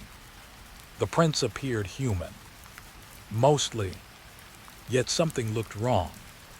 The stride length varied strangely, sometimes normal, sometimes far too long, as if the person occasionally covered impossible distances between steps. I photographed everything, measured everything, documented everything. Then I followed the trail. It wound through the trees, past fallen logs, past frozen streams, deeper into the forest. The farther I walked, the quieter the world became. No birds, no squirrels, no movement, nothing, only snow, only silence. Eventually the tracks reached a clearing and disappeared. Not faded, not covered, gone. One footprint existed. The next one didn't. I stood there staring, trying to understand. The snow remained untouched beyond that point. No continuation. No sign of departure. Nothing. The person had simply vanished. A cold sensation spread through my stomach. Not because of anything supernatural, because real mysteries are often scarier. A disappearing track means one thing. Something happened that I couldn't explain. And unexplained things become dangerous very quickly in remote places. Back at the cabin, I continued searching. Late that afternoon, I found another hidden compartment. This one behind loose wall panels in an upstairs bedroom. Inside were notebooks, 7 of them, different years, different handwriting, different owners.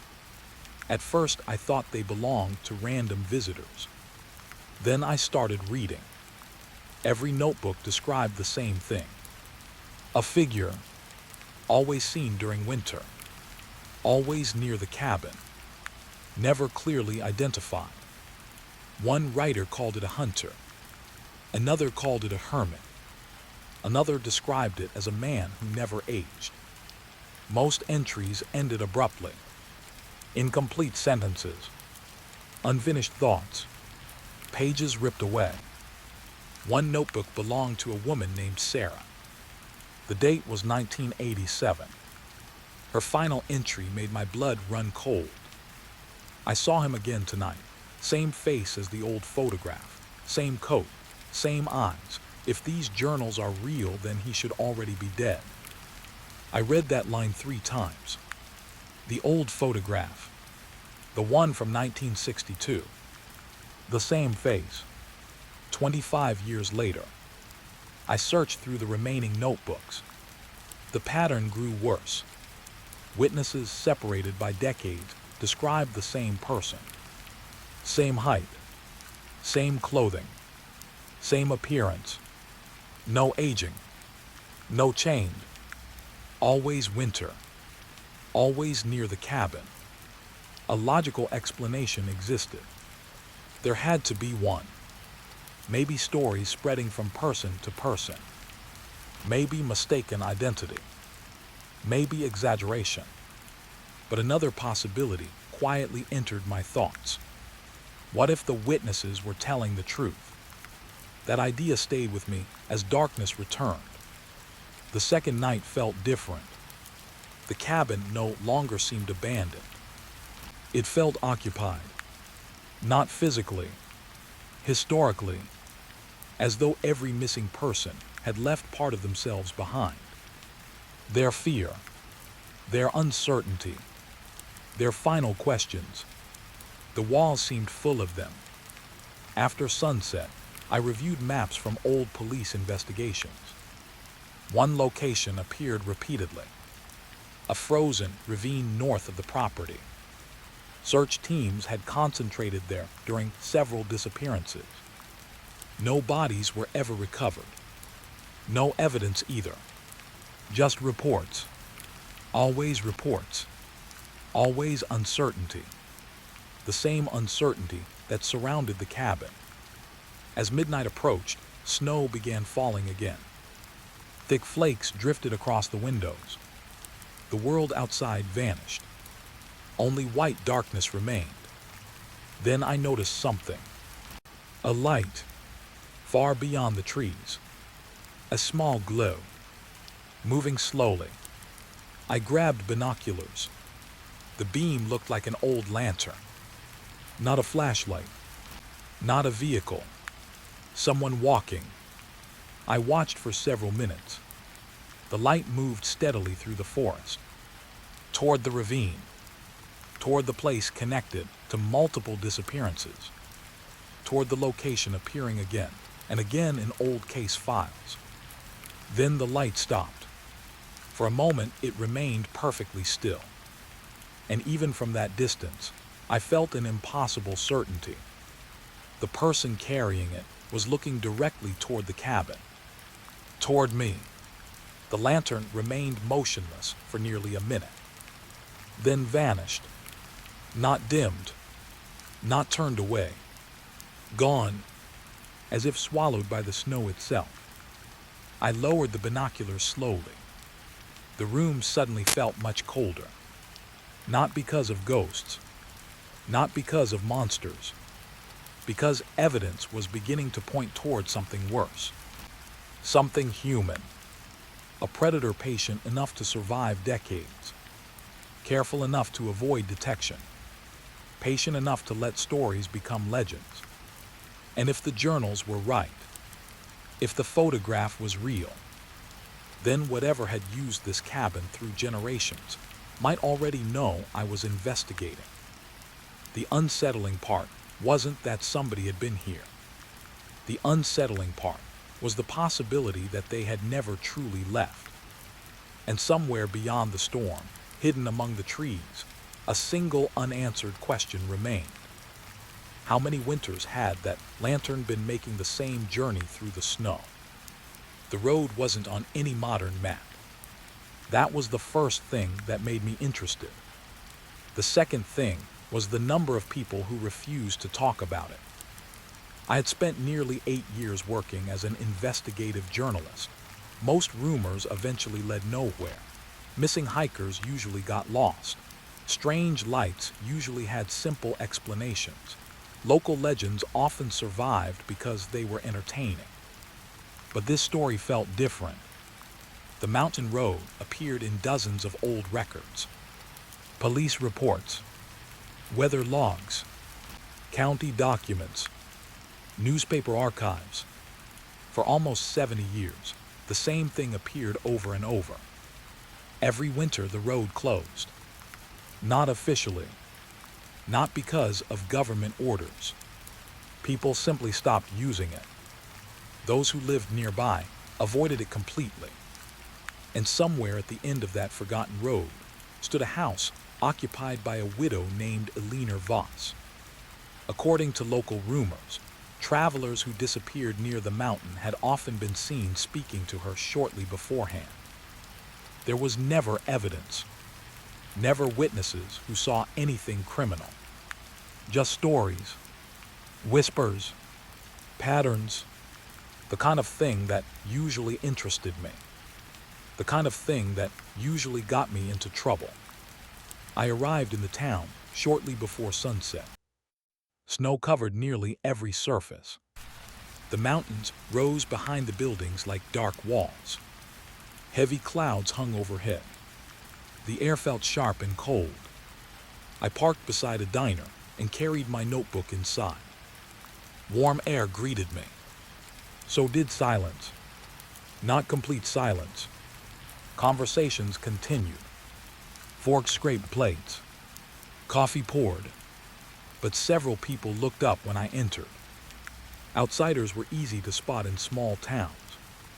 I ordered coffee and began asking questions. Nothing direct at first. Just casual conversation. Road conditions. Weather. Local history. The responses came easily. People smiled. People talked. Then I mentioned Alina Voss.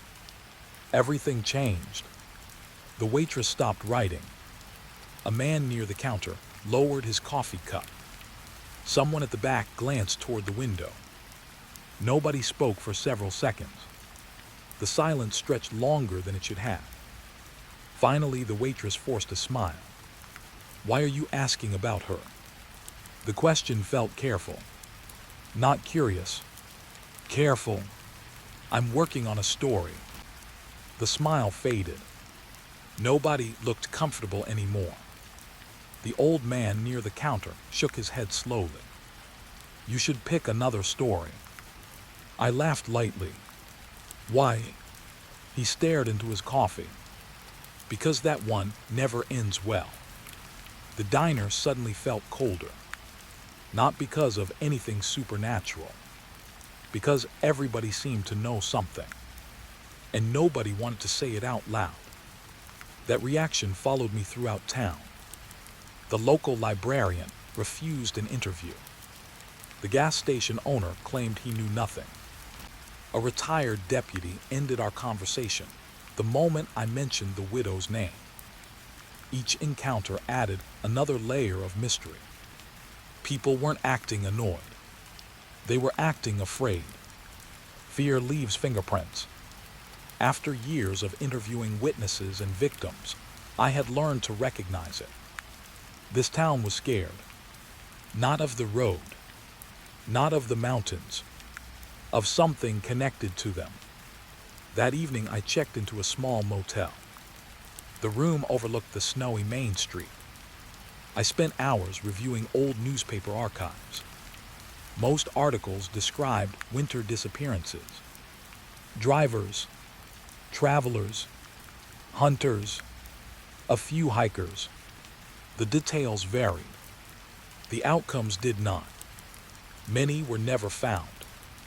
Then I discovered something strange. Several reports mentioned Alina Voss indirectly. Not accusations.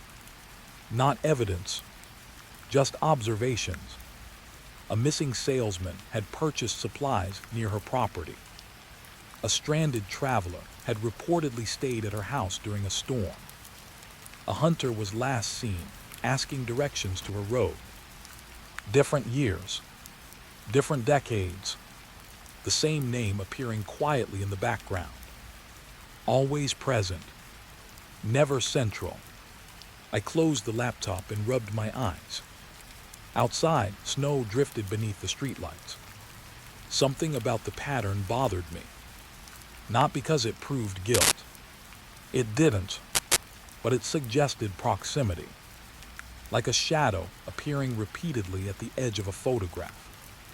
Never clear enough to identify. Always present. The next morning, I started toward the mountain road. Snow fell lightly. The town disappeared behind me. The farther I drove, the fewer signs of civilization remained. Telephone poles ended. Road signs vanished. The forest thickened. Soon only trees surrounded me. Tall pines covered in white. Dark trunks disappearing into the distance. The road itself looked forgotten. Cracks split the pavement. Snow covered most markings. No tire tracks appeared ahead. Nobody had driven this way recently. The isolation felt immediate. The kind of isolation that presses against your thoughts. After 20 minutes, I noticed something unusual. Several weathered wooden crosses stood beside the road. Not in a cemetery. Just scattered individually. Each one carried a date. Most were decades old.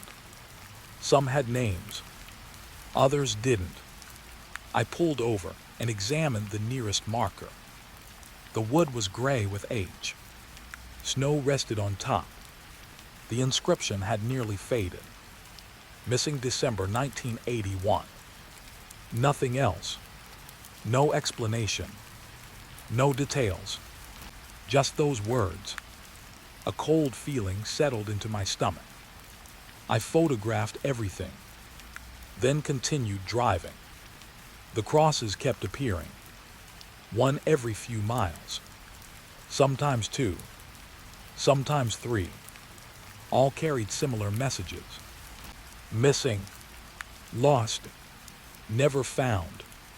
The deeper I traveled, the stranger the road became. Eventually, I rounded a curve and saw something ahead. A vehicle, old, abandoned, half buried beneath snow. I stopped immediately. The truck looked ancient. Its windows were broken. Rust covered most surfaces. A tree had grown beside it. The vehicle clearly hadn't moved in years. Yet something caught my attention. The driver's door stood slightly open. I approached carefully.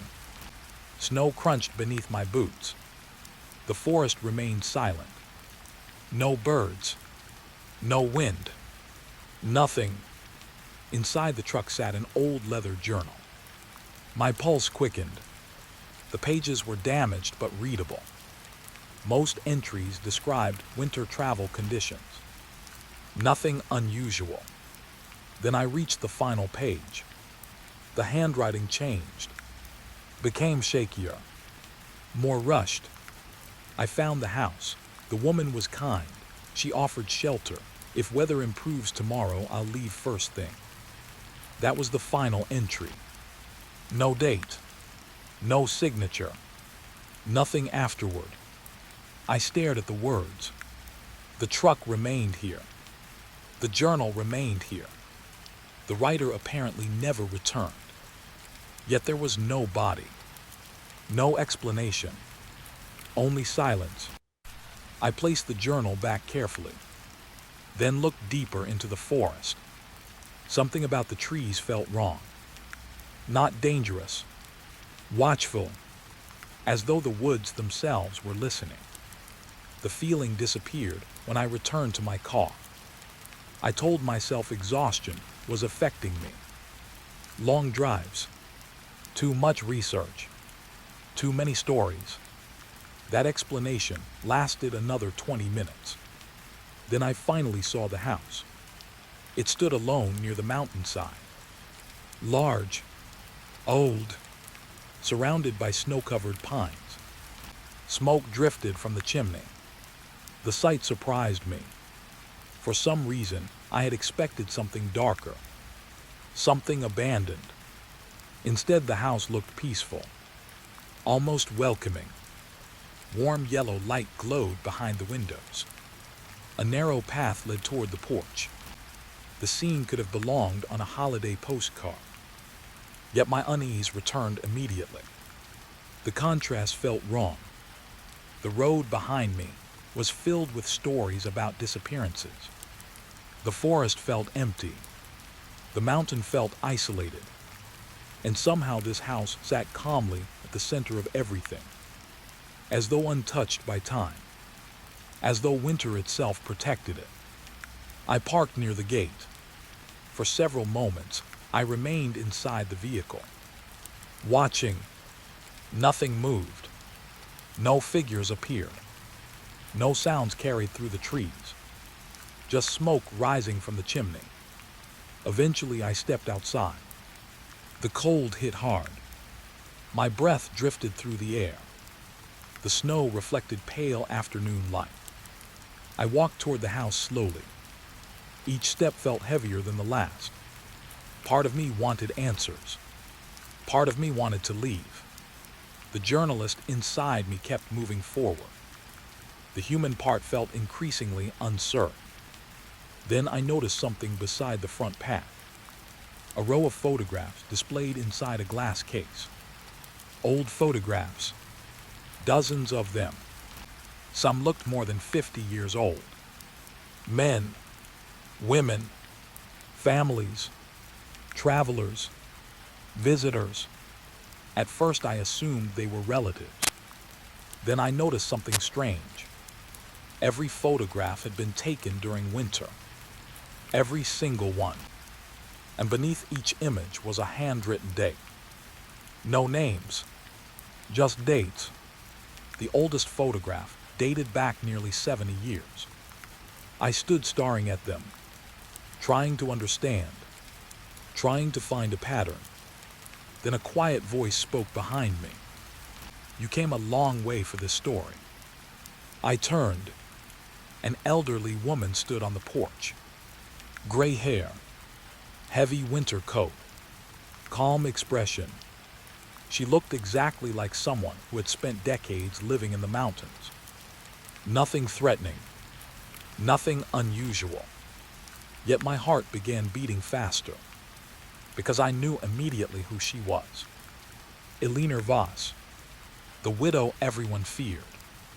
She smiled gently, not the smile of a monster, not the smile of a criminal, the smile of a lonely old woman welcoming a guest. And somehow that made everything feel much worse, because standing there beneath the falling snow, looking at the photographs behind me, I realized something disturbing. Every picture seemed to show a traveler who had arrived here, but none of them looked like they had ever left. And deep down, a question quietly formed. Why had Eleanor kept 70 years of strangers on display outside her home? The wind kept hitting the car like something angry was trying to get inside. Not rain, not snow, just this heavy, violent sound against the metal, like the mountain itself didn't want me here. And that was before I even saw the cabin. My headlights cut through the storm for a second, and there it was, half buried in white fog, sitting too still for something that was supposed to be empty. I checked the map again. No road marked this far in, no cabin listed, no name, nothing. Still, my GPS whispered the same thing over and over. "You have arrived." But I hadn't come here for sightseeing. I came for answers about the missing journalist. And now I was looking at a place that shouldn't exist. The car engine was still running, but it sounded weaker, like even it didn't want to stay alive out here. I reached for my phone. No signal, not even a single bar. That's when I noticed something that made my chest tighten. A wooden sign near the driveway. It was old, so old the paint had peeled off in layers. But I could still read it. "Welcome travelers, stay safe indoors during storms." Someone had written something underneath it in scratched ink. "Do not use the telephone." I stared at those words for a long time, because there was no reason for a cabin like this to even have a telephone. Still, something about that warning felt personal, like it wasn't meant for everyone, just for people like me. I killed the engine. The silence that followed was worse than the storm. It felt like the world had stepped back to watch. I grabbed my flashlight and stepped out. Snow hit my face instantly, sharp like tiny needles. The cabin stood about 30 meters away, its windows dark except one. A faint light flickered inside. Not steady, not warm. More like something breathing behind glass. I stopped walking. My brain tried to explain it. Generator, candle, faulty wiring. But none of those explanations made the feeling in my chest go away. Because I hadn't seen any tracks leading to the cabin. The snow around it was clean. Too clean.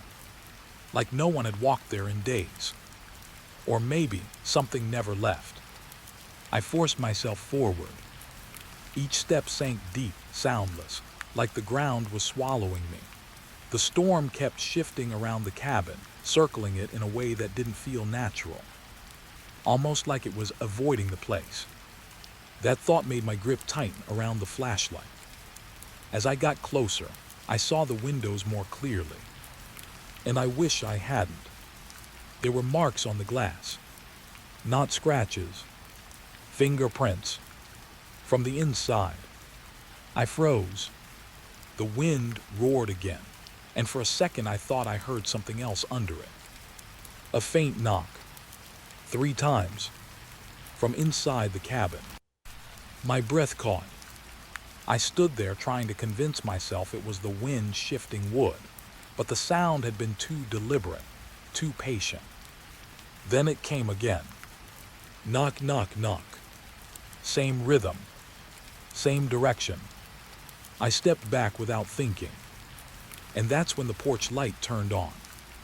Not slowly, not flickering, instant, like someone had been waiting for me to arrive.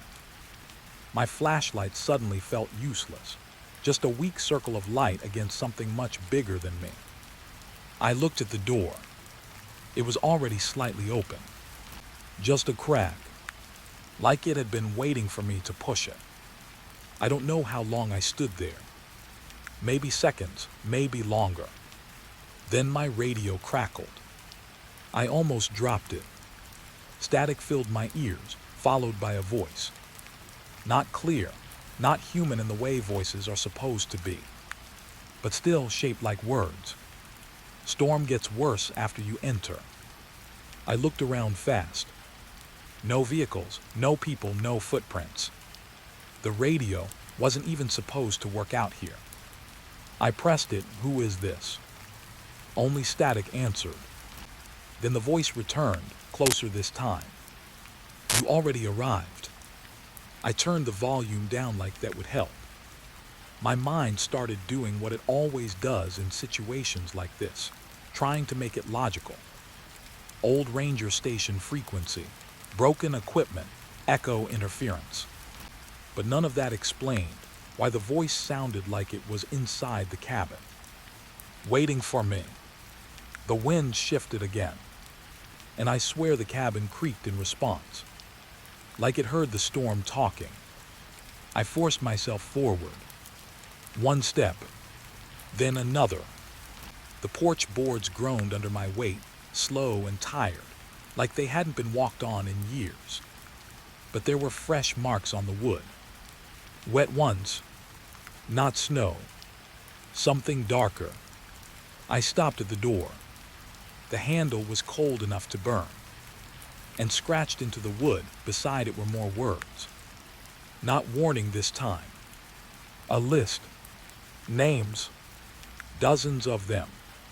Some faded, some fresh. One caught my eye so hard my stomach dropped. The journalist I was looking for. His name was carved like it had been pressed in recently. Like someone wanted me to see it. My throat went dry. Behind the door, something shifted. Not footsteps. Not movement. Something heavier. Like a presence adjusting itself. The radio whispered again. You should not have come alone. My hand shook on the handle. Every instinct I had screamed to leave. To run. To get back in the car and drive until the mountain disappeared behind me. But I knew something else too. If I left now, I would never know what happened to him. I opened the door.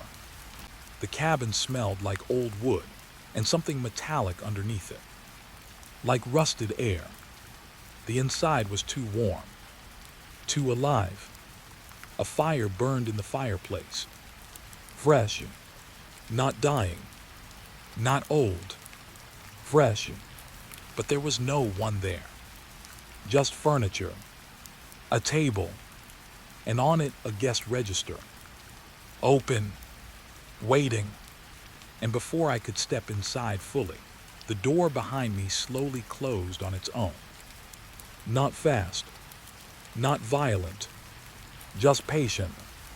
Like it knew I wasn't going anywhere anymore. And that was when I heard it. A voice from the room above. Soft. Almost relieved. Finally, my flashlight flickered. And for a split second, I saw movement at the top of the stairs. Not coming down. Just watching. Waiting for me to sign something I hadn't even agreed to yet. And the worst part, somewhere deep in my mind, I realized I already knew. Nobody checks into this place twice. Not because they leave, but because something here keeps the record updated, even after they're gone. The stairs creaked again, one step at a time, coming closer, and I still hadn't decided whether I should read that guest register or run before my name ended up inside. I was standing in front of the outbuilding when I realized something simple, something small, but it hit harder than anything else that night. No one forgets that many suitcases. Not by accident, not by coincidence, and definitely not in a place like this. The cabin behind me was still quiet, too quiet. That kind of silence that feels like it's listening instead of resting. The wind had eased, but the storm hadn't gone far. It just moved farther away like it was waiting for me to go inside the shed. The outbuilding sat half buried in snow, leaning slightly to one side. Old wood, rusted hinges, a lock that looked broken years ago but still hung there anyway, like it had given up its job but not its purpose. I didn't want to open it, but I also couldn't stop thinking about what the guest register inside the cabin had shown me. Names, too many names that never checked out again.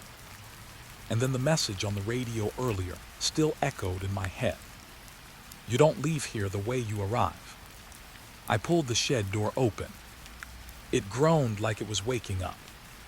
Inside, the air changed immediately, colder, still, almost preserved, like time had been trapped in there and didn't know it was supposed to move forward. My flashlight beam hit the floor first. Then I saw them. Suitcases, dozens of them, stacked in uneven piles, some upright, some fallen over like they had collapsed under weight no luggage should carry. Old leather, cheap plastic, travel bags from different decades. Some looked almost new. Others were rotting apart like they had been buried and forgotten. My stomach tightened, because none of them belonged together. Different styles, different eras, different lives. I stepped inside slowly. Snow crunched under my boots, but the sound felt too loud in that space, like I was disturbing something that had been waiting a long time to stay undisturbed. My light passed over tags, names written in faded ink. Some were scratched off, some were burned, some were still readable. And then I saw something that made my hand go still. One suitcase had a label that matched the guest register inside the cabin. Same handwriting, same name, same person. But according to records, that person had checked in 23 years ago and never checked out. I swallowed hard. My flashlight shifted again. More names, more matches. It wasn't random. It was organized, like someone had been collecting them. I crouched down slowly, forcing myself to get closer to a red suitcase that looked newer than the rest. The handle was clean, almost polished, like it had been touched recently. My fingers hovered over the zipper. Something about it felt wrong. Not dangerous in the obvious way. More like personal. Like I was about to open someone's memory. Still, I pulled it open. Inside was not clothes, not belongings, just paper, hundreds of sheets, all folded neatly, all covered in handwriting. My breath slowed as I pulled one out. It wasn't a note. It was a log, a record, same structure as the guest register inside the cabin. Name, date of arrival, weather condition, and then something else. Room assigned. My throat tightened. There were no room numbers on the cabin I saw. Only that locked upstairs door. I flipped through more pages. Every sheet was the same. Different names, different years, same pattern.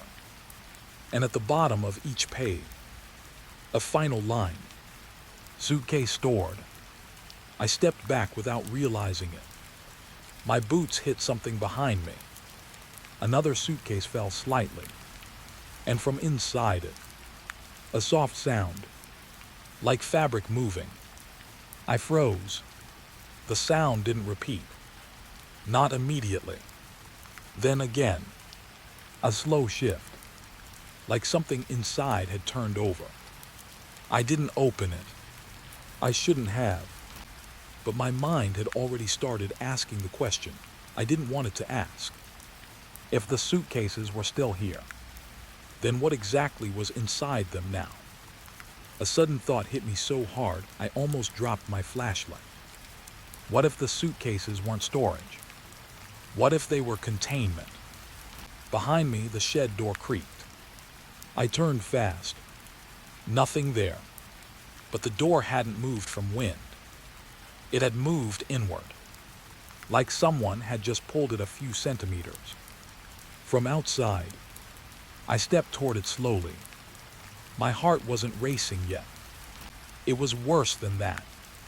It was trying to stay controlled, trying to pretend I still had options. That's when I noticed something else. Footprints, fresh ones, outside the shed, leading in. But they didn't match mine. Mine were clear, deep, forward. These were lighter, smaller, and they stopped right at the threshold. Like whoever made them didn't fully come inside. Just waited, or listened. I shined my light outside. Snow was falling again, softer now, but dense enough to blur shapes beyond a few meters. Still, I saw something. A figure. No, not a full one. Just movement behind the white curtain of snow. Then gone. My throat went dry. I stepped back inside quickly and shut the door without thinking. The moment it closed, the sound changed. The shed felt smaller, tighter, like it had been sealed from the inside all along. I leaned against the wall, trying to slow my breathing. That's when I heard it. A zipper, slow, deliberate, coming from one of the suitcases. Not the one I opened. Another one. Across the room. I turned my flashlight slowly. The suitcase was moving slightly, just enough to be certain. Something inside was pushing upward. Not violently, not trying to escape, just testing, like it was remembering how space worked. My fingers tightened around the flashlight until it hurt. A part of me wanted to run. Another part, worse than fear, wanted to understand. I stepped closer. The suitcase stopped moving, waiting again, like it knew I was watching. I didn't open it, but I knelt beside it. And that's when I noticed something carved into the wooden floor beneath the pile. Words, old, repeated, too many times to count. Do not carry anything out. I stared at that line until my vision blurred slightly. Carry what? The suitcases, or what was inside them? A memory flashed back, too quick, too sharp. The guest register, the phrase I ignored. You already arrived. My stomach dropped slowly, because I suddenly understood something I didn't want to understand. The cabin didn't just receive guests. It processed them. And the suitcases, they were not abandoned. They were what remained. A loud crack came from somewhere outside. I turned instantly. The shed door shuttered again. Not open, not closed, just touched. From the outside, slowly, like someone was deciding whether I was ready. My flashlight flickered once, then steadied, and in that brief flicker, I saw something impossible. A suitcase I hadn't noticed before, standing upright in the far corner. Fresh, clean, no dust, no damage, and on its tag, my name, written in ink that looked too recent to belong here. My breath stopped. The shed suddenly felt like it had been waiting for this exact moment. Not for the investigation, not for the storm, but for me to finally see that I wasn't standing outside the collection. I was already inside it, and somewhere beyond the walls, something began slowly dragging another suitcase closer. The storm outside wasn't getting stronger anymore. It was getting patient. That's the only way I can explain it. The wind didn't slam the cabin like before. It circled it, slow, controlled, like something had finally stopped rushing and started waiting for me to make a mistake. I stood inside the shed, with my name still staring at me from that suitcase. Fresh ink. Too fresh. My mind kept trying to reject it. Some trick, some coincidence, some joke written long before I arrived. But the storm outside answered that thought with silence. No wind. No movement. Just stillness pressing against the walls like a held breath. And I realized something worse than fear. Whatever was outside wasn't chasing me. It already had me in place. I backed away from the suitcase slowly.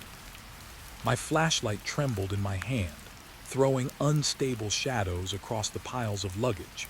Each one looked heavier now, not physically, but like they were carrying something inside that didn't belong in fabric or leather. Memory felt like the wrong word, because memory fades. These didn't. Something shifted again. Not in the shed. In the cabin. A faint creak traveled through the wood connecting both buildings. Like the cabin and shed were not separate structures, but two parts of the same body. And the body just moved. I swallowed hard and forced myself to breathe slower. Think. Journalist mindset. Evidence first, panic later. That's what I told myself. But the problem was, I already had too much evidence. I pulled my phone out again. Still dead. No signal. No emergency connection. Nothing, except something I hadn't noticed before. The time on the screen had frozen. Not lost power. Frozen. Same minute. Same second. Like time itself had decided not to move forward anymore. A sharp knock came from the cabin. One, then another, then three. The same rhythm I heard before. The same pattern from the moment I arrived. I didn't move, because now I recognized it. It wasn't random knocking. It was counting. I stepped closer to the shed door without realizing it. And through the cracks of wood, I could see the cabin porch light flickering faintly. Still on. Still waiting. Like it had never been turned off in the first place. I pushed the shed door open slowly. The storm air hit my face immediately, but it felt different now. Cleaner. Like the world outside had been reset while I wasn't looking.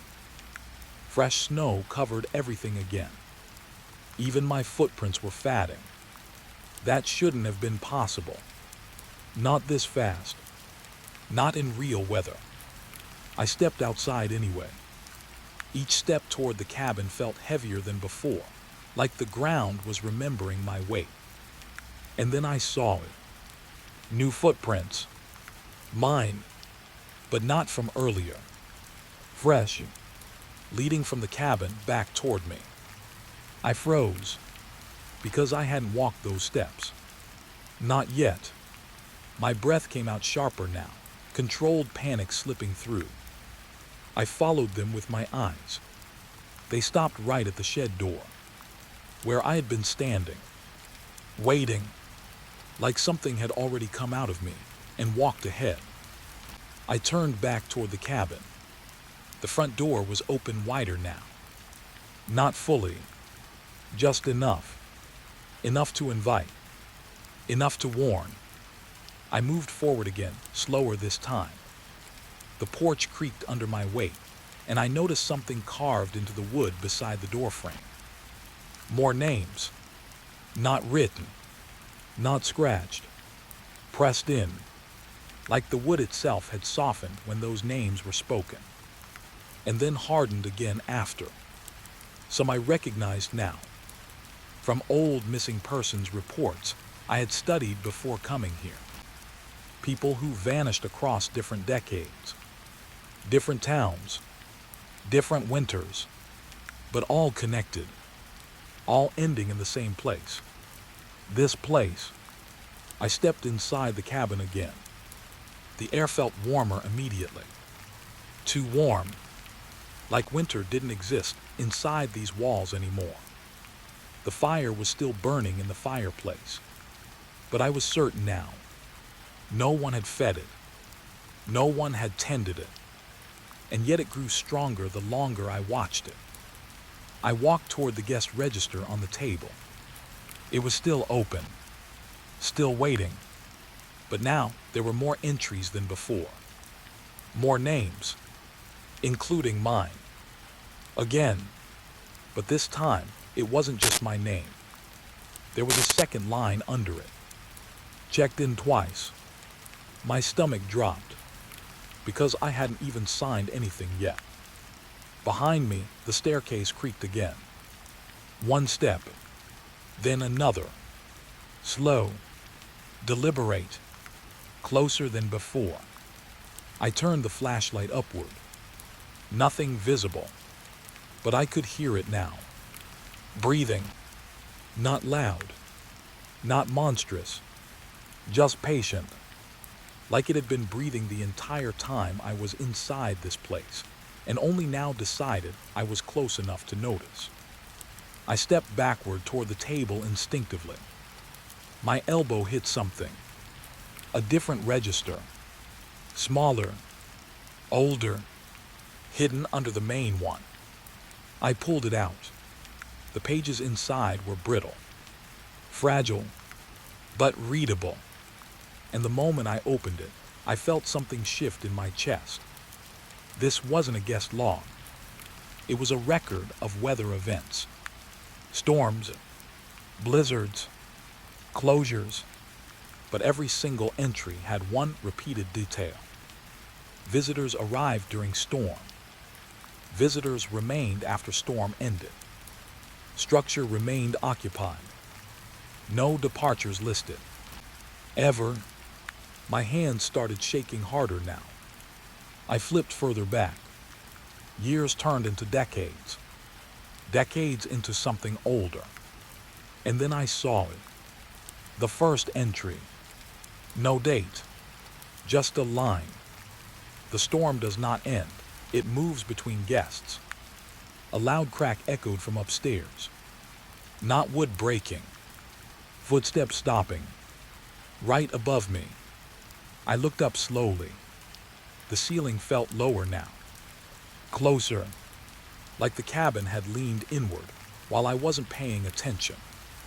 The fire behind me flickered suddenly. And for a split second, the room went dark enough for me to hear something I shouldn't have heard. A whisper. Not from upstairs. Not from outside. From the guest register itself. Do not leave before your stay is complete. I stepped back instinctively. My heel hit something on the floor. Another suitcase.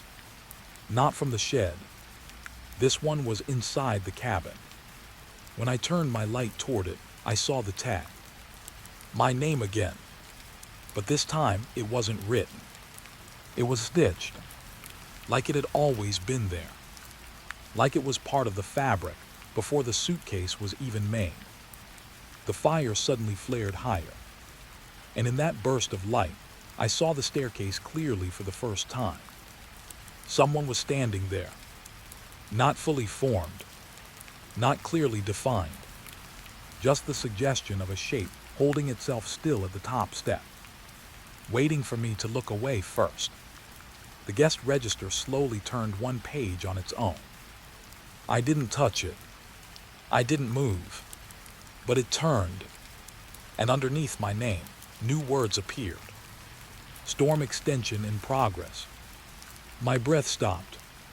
Because outside, through the window, I saw something impossible. The snow wasn't falling anymore. It was rising. Upward. Like the world outside had forgotten which direction gravity worked. And in that moment, I finally understood what the earlier records meant. The storm wasn't weather. It wasn't even time. It was containment, a system that kept everything inside this place from ever fully leaving. And I had just been added to it. The staircase creaked again, one step closer, and the guest register closed itself slowly, like it no longer needed to show me anything else, because my name was already written where it needed to be.